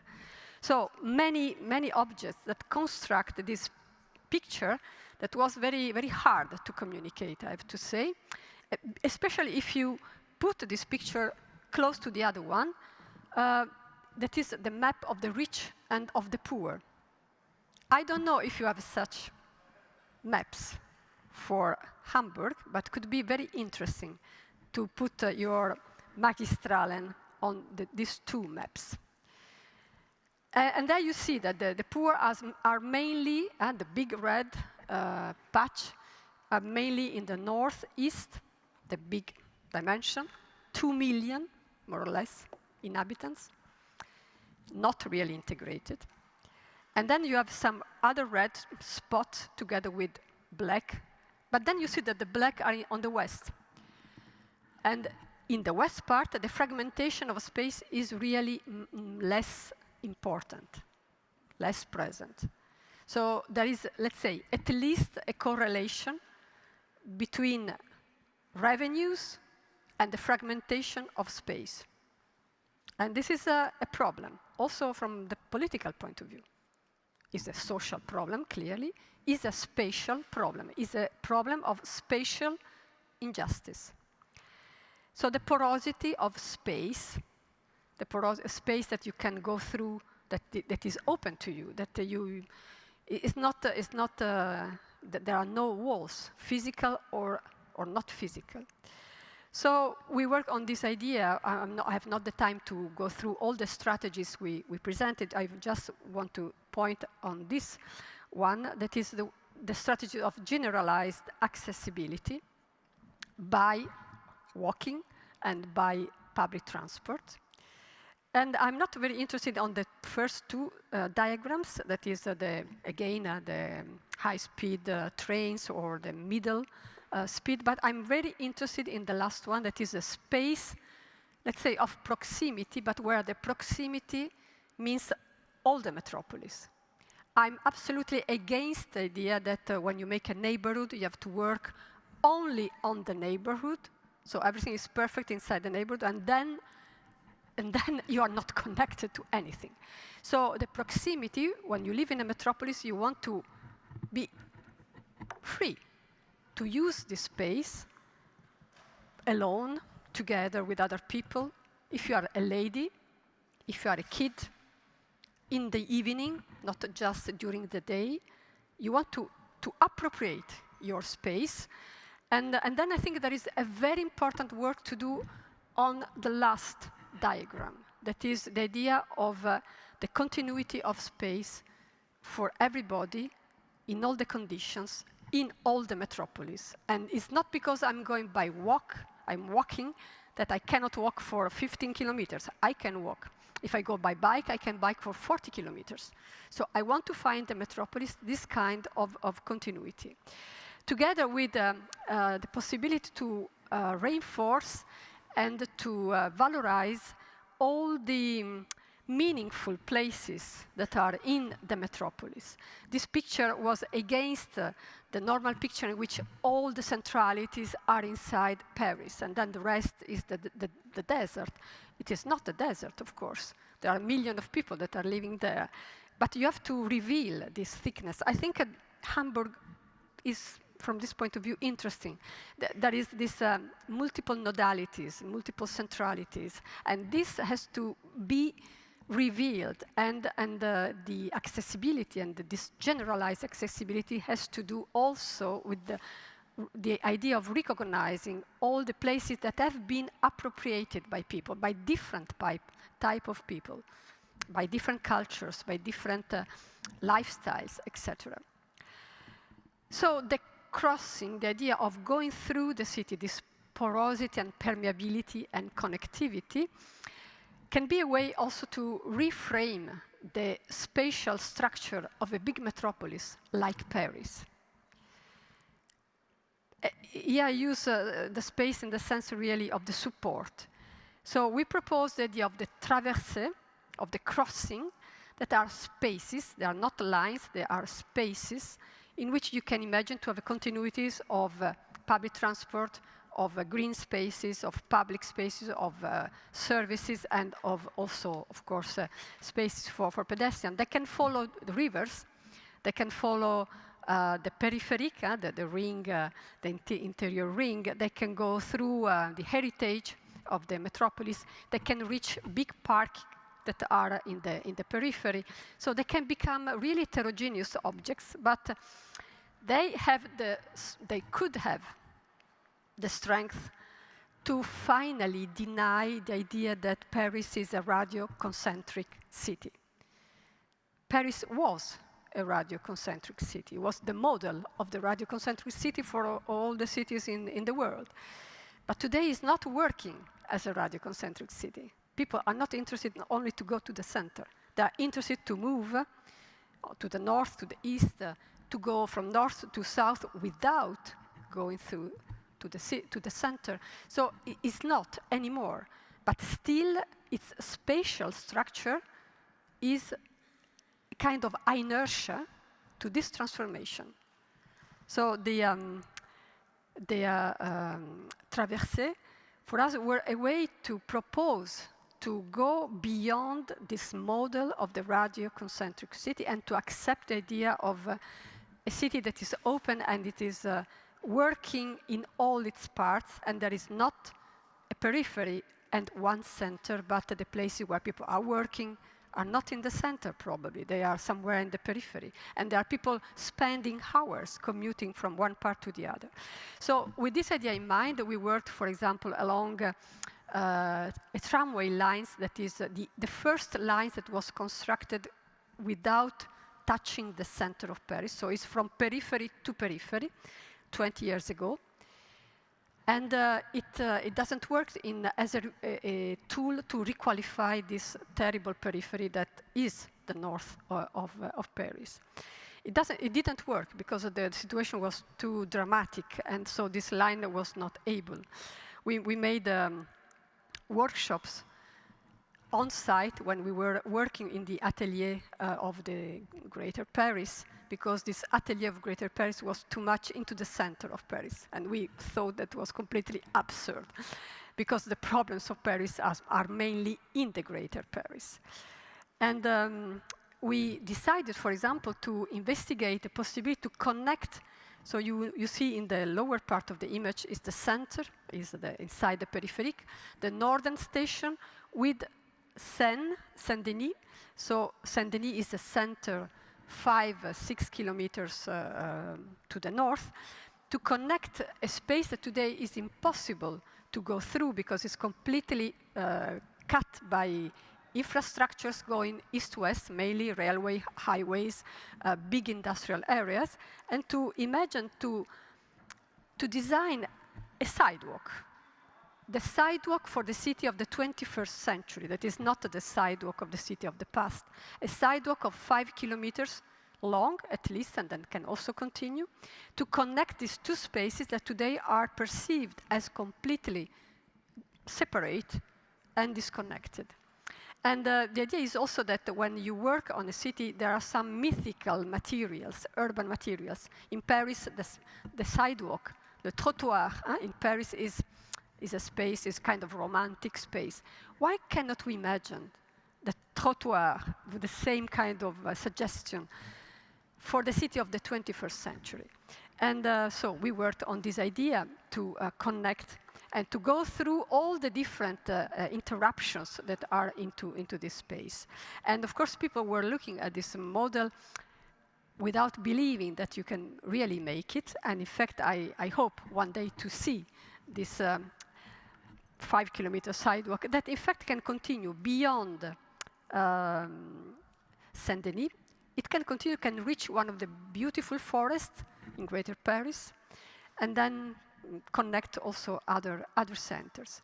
But what is interesting that by doing this work, you are reading and rereading the territory in which you can recognize all the layers, all the different things that were superposed, and finally have constructed an almost unreadable territory. Today, this part of Paris is really difficult to understand. But working on these lines, you can finally recognize the older rationality that was related to the fields, to the cultivated fields. It was an agricultural area. And by working on the continuity, you know, the figure of continuity is a typical modern figure. The idea of the space as infinite and continuous. And then we abandoned this figure, valorizing the fragment. But today, maybe we have to go back to the figure of continuity. In any case, we have a strong need of continuities in our cities, in the new dimension of our cities. And I think it's very important to use this continuity also to recover a readability of the big city, of the metropolis, working on the idea of crossing. These are some stills from a very beautiful video that maybe you know by Bill Viola, The Crossing, in which, in fact, is a video, it's not a picture. There is a man walking and running, so really crossing the space, and then some drops of water, rain is arriving, and then his body is completely dissolved by this rain or by the fire. So it's a double video. It's a fantastic video because you understand the importance of this movement, the movement of our body into one space, the fact that we change through this movement. And you're not the same after the movement. Not only because we have met some other people, but you have changed. I mean, the moving, the walking is also a moment of philosophical reflection. And I think that also symbolically is important to recognize this movement in the city. So the traversée, the crossing, but when the crossing becomes a mesh, and they are really osmotic, and let's say that these flows are possible in the different direction. So by working on the different magistralen and their thickness, I think you can also work on the idea of an osmotic mesh, something that is not only going from one point to another, but having multiple nodes and connecting the different directions. There is a metropolis in Europe that is very different from Paris, and it is Brussels, the metropolitan area of Brussels. There are some people from Brussels here. And when we started to work on the vision for Brussels at the Horizon 2040, we thought that the best, let's say, conceptual metaphor to reflect on Brussels was to speak of a horizontal metropolis. Of course, it's a metropolitan space. It's the center of Europe, it's the capital of Europe. There are a lot of infrastructures, a lot of universities, cultural centers, etc. It is clearly a metropolis, but this metropolis is slightly different from the metropolis we know. So Brussels is in the middle. Brussels is on your right, and the Dutch Randstad is on the other side. So you see, it's really spread. Again, someone has called this sprawl. It's not really sprawl because, first of all, it was consciously constructed and politically constructed at the beginning of the 20th century, at the end of the 19th century, with the idea that you could work and live in different places, and that you could remain in the countryside while working in the industrial sector. So incredible amount of railway lines were constructed, and at that moment Belgium was the country in the world with the highest amount of railway lines. Many of them have disappeared since that period, but nevertheless it's still a very infrastructured country, and the metropolitan area of Brussels is, of course, especially dense. So you see, it's a different type of metropolis.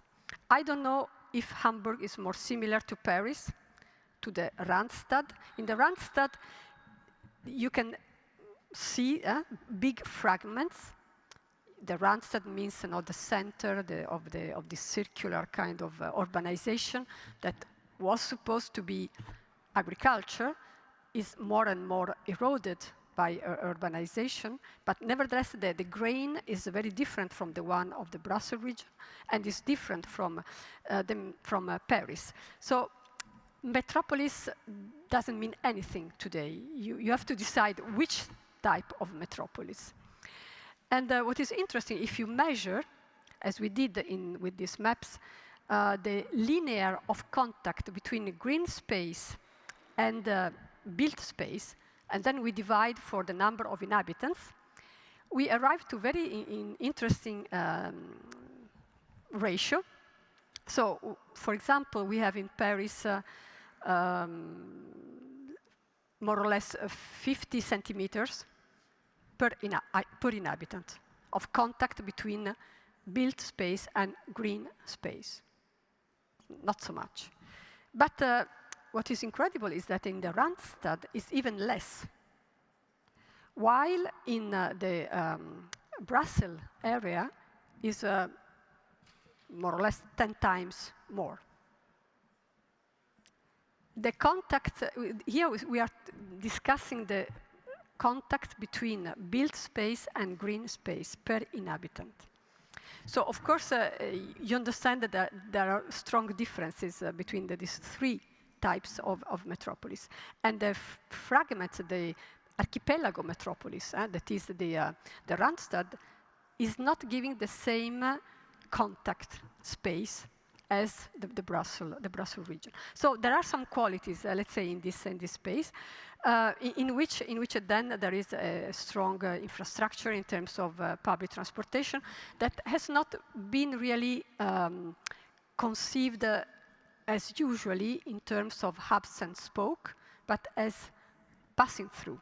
So the cities are not the destination, the cities are simply crossed by the public transport, connecting more cities altogether, which I think is very interesting when we go into the idea of the no-car scenario, because there is already this mesh, and you can imagine that during the time you can work on transforming the areas that are closer to the existing railways, to the new tramways. There are a lot of new lines that have been in mind.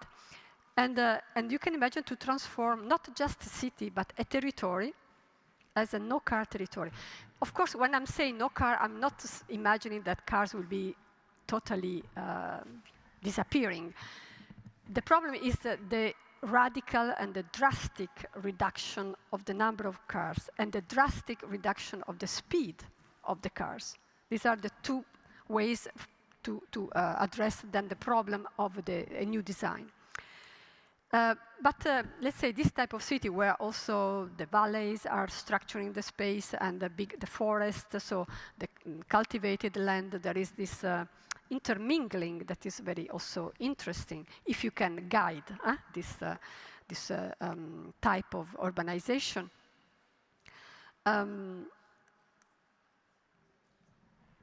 Nevertheless, reveals something that is important to know, that the poor part of the population is in the center of the city, is not outside. So outside, you live quite well. In general, the Flemish side is rich. The Walloon side, that is just to the south of the Brussels capital, is much poorer. But the people, when you ask them, you prefer to live, you are poor, okay, but what is your judgment of the quality of life in the southern part, in the Walloon side? I'm not talking of the Flemish side. The answer is, nevertheless, I appreciate my environment. I like to live here. While if you ask the same to the people that are living into the center of the city, in the denser part of Brussels, they will tell you, no, we don't like to live here. We are poor and we don't like to live here. So the environment can compensate partially. In that sense, is a capital. Space is a capital, collective capital. So we decided to work on the center of this metropolis. That is not always the center, and has never been really the center of the region. And going through with the photographer, you can also understand that you go through different layers, different types of population. You have the former immigrants from Portugal, you have the poor Belgian people, you have Moroccan immigrants, and you have the expat, so all the people coming from the European institutions. They live, let's say, in different parts of the city, and you can cross them when you make a section, a social section into the city.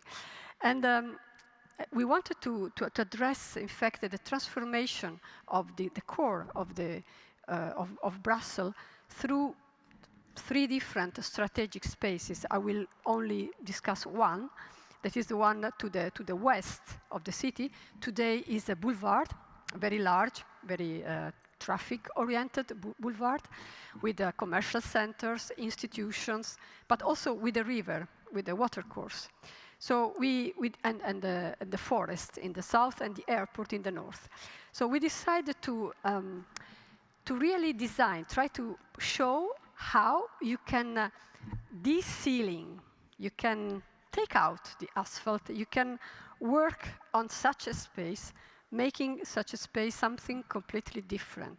So the big boulevard, close to the commercial center, can be a place where you can install a new tramway lines. You can maintain, of course, a lane for some movements by cars or by some other type of let's say, transportation. But the big part of the space will be given back to the river that has been in long parts completely hidden and covered. So you conquer a space for the river, also for the risk of flooding that is related to the river. And you conquer a space for people that is nevertheless a central public space close to a commercial center that will be redesigned in the future, becoming, of course, a mixed-use commercial space. So this Metropolitan Boulevard is a way to imagine, or for example, along the canal, to imagine the tramway lines on green spaces and to make accessible the water that today is a little bit difficult to use. We developed this idea of the horizontal metropolis in many other different cases, also with students when I was teaching in the US or with the PhD thesis, and it was exhibited in several places. Big models at the scale of the Broadacre city of Frank Lloyd Wright, because we really want to work on this type of space, the space that is not the center of the city, and is not the old periphery. It's something that is really intermingled with agriculture, with water, with nature. And for example, this is Hangzhou, China, and Venice, two territories that are made by the water, or territories where the nodes, the infrastructural nodes, takes a lot of space, and you have to reimagine them, or a better use of those spaces. The two occasions were Boston and Lausanne. In the case of Lausanne, for example, close to the railway, in the idea that in the future, all the industrial activities will be more connected to the railway than today, much more. Let's say maybe only connected to the railway. And then you can work on the heterogeneity of such a landscape, where you really have a piece of everything, a piece of forest, a piece of agriculture, a piece of industry, the railways, the roads, and imagine a kind of non-selective metamorphosis. I think that entering the transition, that is my last point, entering the transition is a problem or is an opportunity for everyone and for every part of the city. The transition will not be, let's say, realized if we only work on some spots in the city. It's only when all the city will change adapting itself to the new conditions, climate change, temperature, energy consumption, aging population, new types of economy.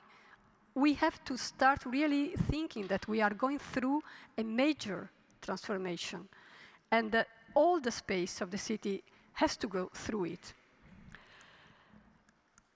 So, entering the transition, a project like the Magistralen, as it was the case for Antwerp over the Ring, is a project to enter the transition.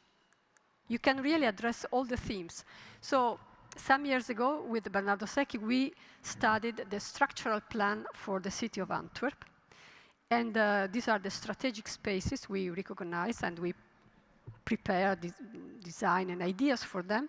One of them, the green single, was the idea to take let's say, this bundle of infrastructure.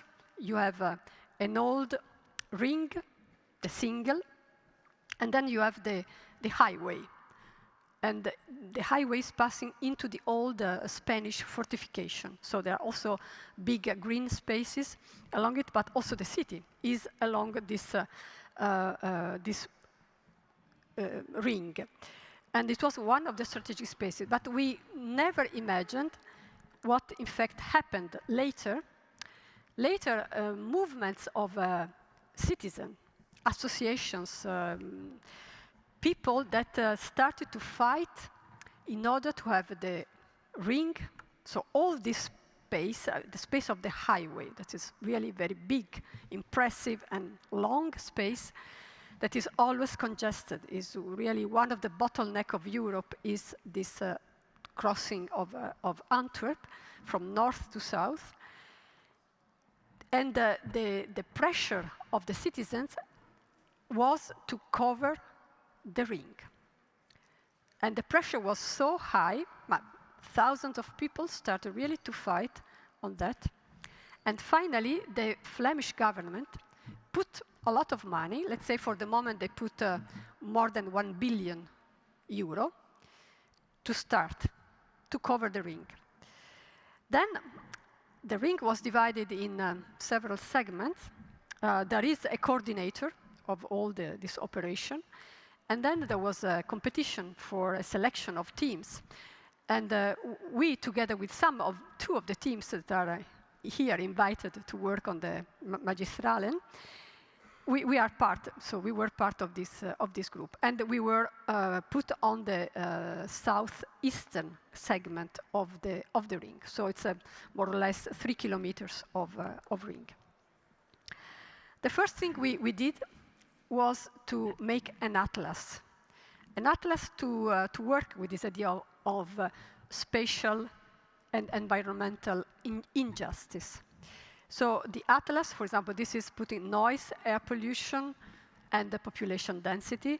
You can see with the red and the yellow that where the problems are, and for the people living along the ring, the effect of the noise, and for health also preoccupations, very, very important. Or, for example, the green space, green shortage, and the income. So we put in relation income, shortage of green spaces. And again, you see that there is a certain accumulation of problems close to the ring. Or the shortage of schools and youth programs and the population densities.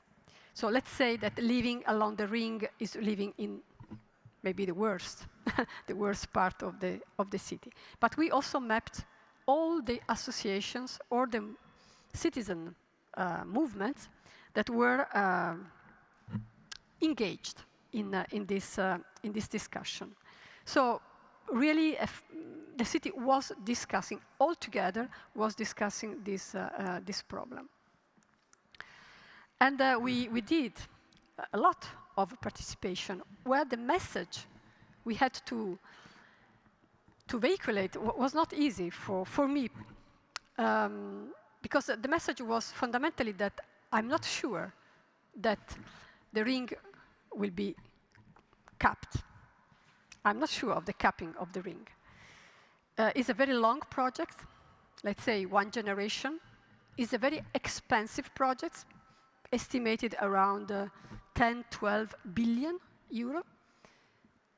So maybe it will be capped, maybe it will not be capped. So I had not the courage to say to the people that were participating, yes, tomorrow the ring will be capped. I prefer to say, maybe it will be capped. So what we do while we wait for the capping of the ring? This was the place. Every team had a space open to the discussion, the debate with the people. And while we wait for the ring, and the southeast segment is also probably the last one, so we are really very far in the future.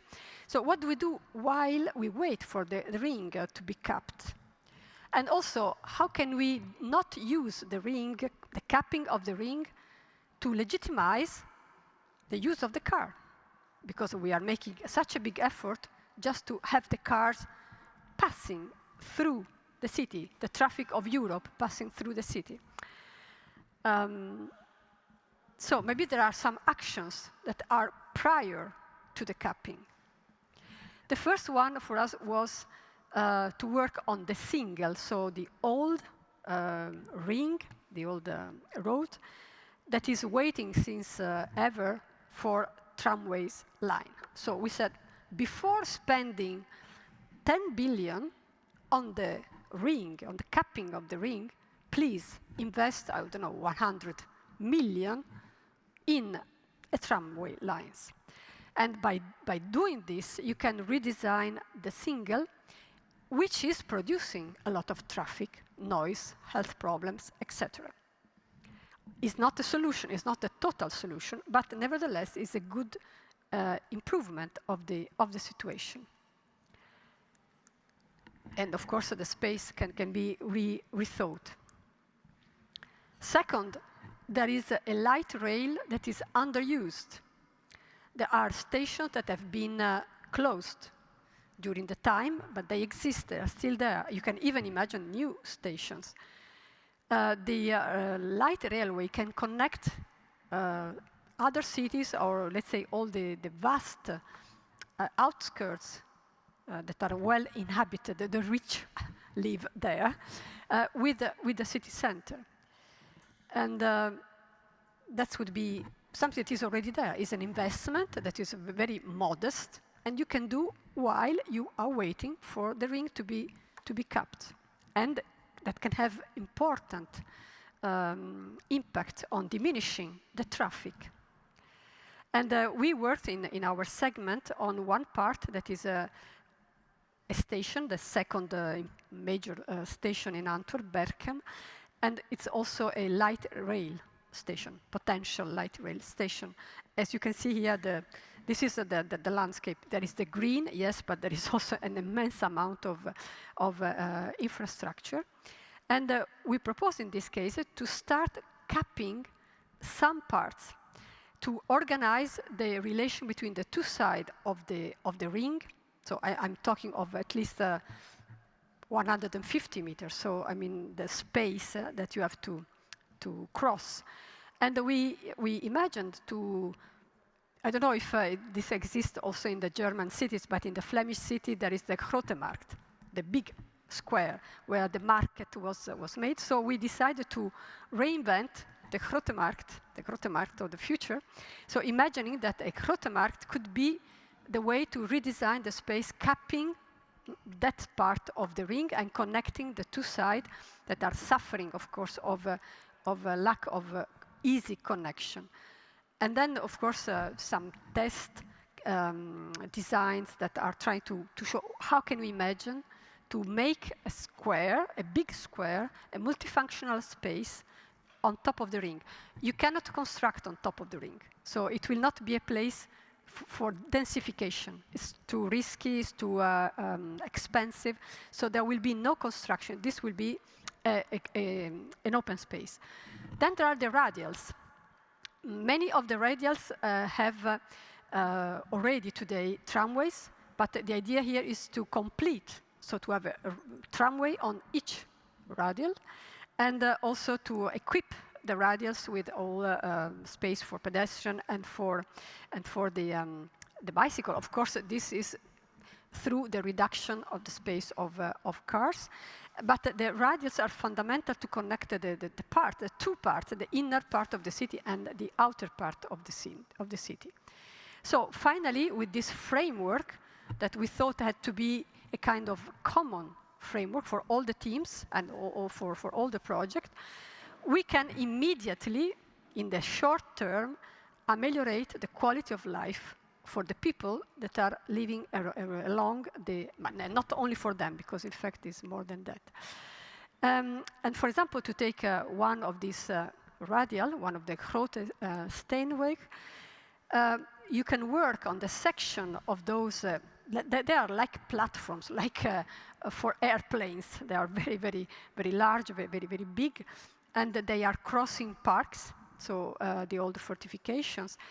And while we are waiting for capping the ring, there will be still the pollution of the air, the noise.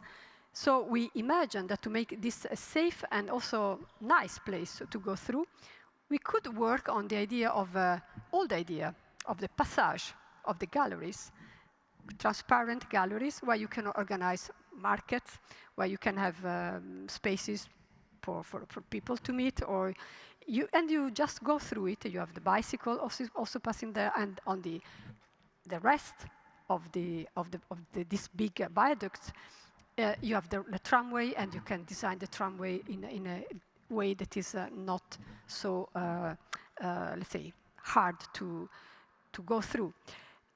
This idea came because Antwerp is a very windy city, and it's also a quite raining city.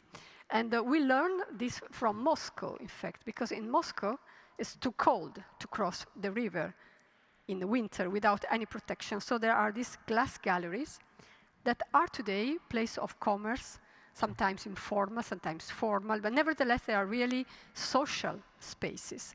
So we thought that waiting for capping the ring, we can guarantee, let's say, safe and comfortable, to take Jeff categories, by imagining a new type of urban space that can be reused after. If the ring will be capped, you can reuse those panels without problems. And under this viaduct, you have to reestablish a continuity for biodiversity, for species, and for humans. So there is the idea of the connecting valleys that are imagined also in function of the water management. When, in the future, the capping will be realized, if it will be realized, but that will be the situation. It will be inside a very big park. About the water management, the highway has been put where the old fortification and the fosse were, so that there is a big problems of water management. All the water from the outside of the city, coming from the west, are sloping towards the center of the city. So this space is also fundamental to work on the water management and to collect this water, and to use this water also to construct a longitudinal park that we consider one of the priority while we wait for capping the ring. So no, maybe this is important. So this is, in our opinion, the short-term project for capping the ring. So this framework of action while you start the capping, so in the medium term, some pieces that start to cross the two sides, and then maybe in the long term there will be the entire capping. I say maybe not only for, let's say, economic reasons, but also because we don't know if in 20, 25 years there will be the need to cap the ring. We don't know. So let's say it's uncertain. And by working in this way, let's say incremental, but with a logic construction, we propose new urban typologies of space, which means that this is also the construction of a new urban language. And this, I think, is also a theme for the Magistralen, a new urban language. The theme of the urban language has been, for Fritz Schumacher was very clear that it was an urban language. Today is less clear, but nevertheless, we can speak a language, different, more articulated, more mixed, but we can share a language. So I think that's also interesting. And then, let's say, this is a way to construct a big project through incremental interventions. So to conclude, the no car as a way to reflect on the rationalities of our today contemporary urban territories, not only the center, not only. Greater Paris, the project of a porous city, reflecting again on the continuity in the space, so reimagining social and bodies relations in the space. The horizontal metropolis, to construct a different metropolis, horizontal and not vertical. I'm not talking of the height of the building, I'm talking in a more, let's say, social sense. And the idea of an osmotic mesh to guide the metamorphosis that will touch all the city, if it will be a transition. and Antwerp over the Ring, the idea of working on big, longer-term projects with transforming fragments in elements of a language, of a shared language. Thank you.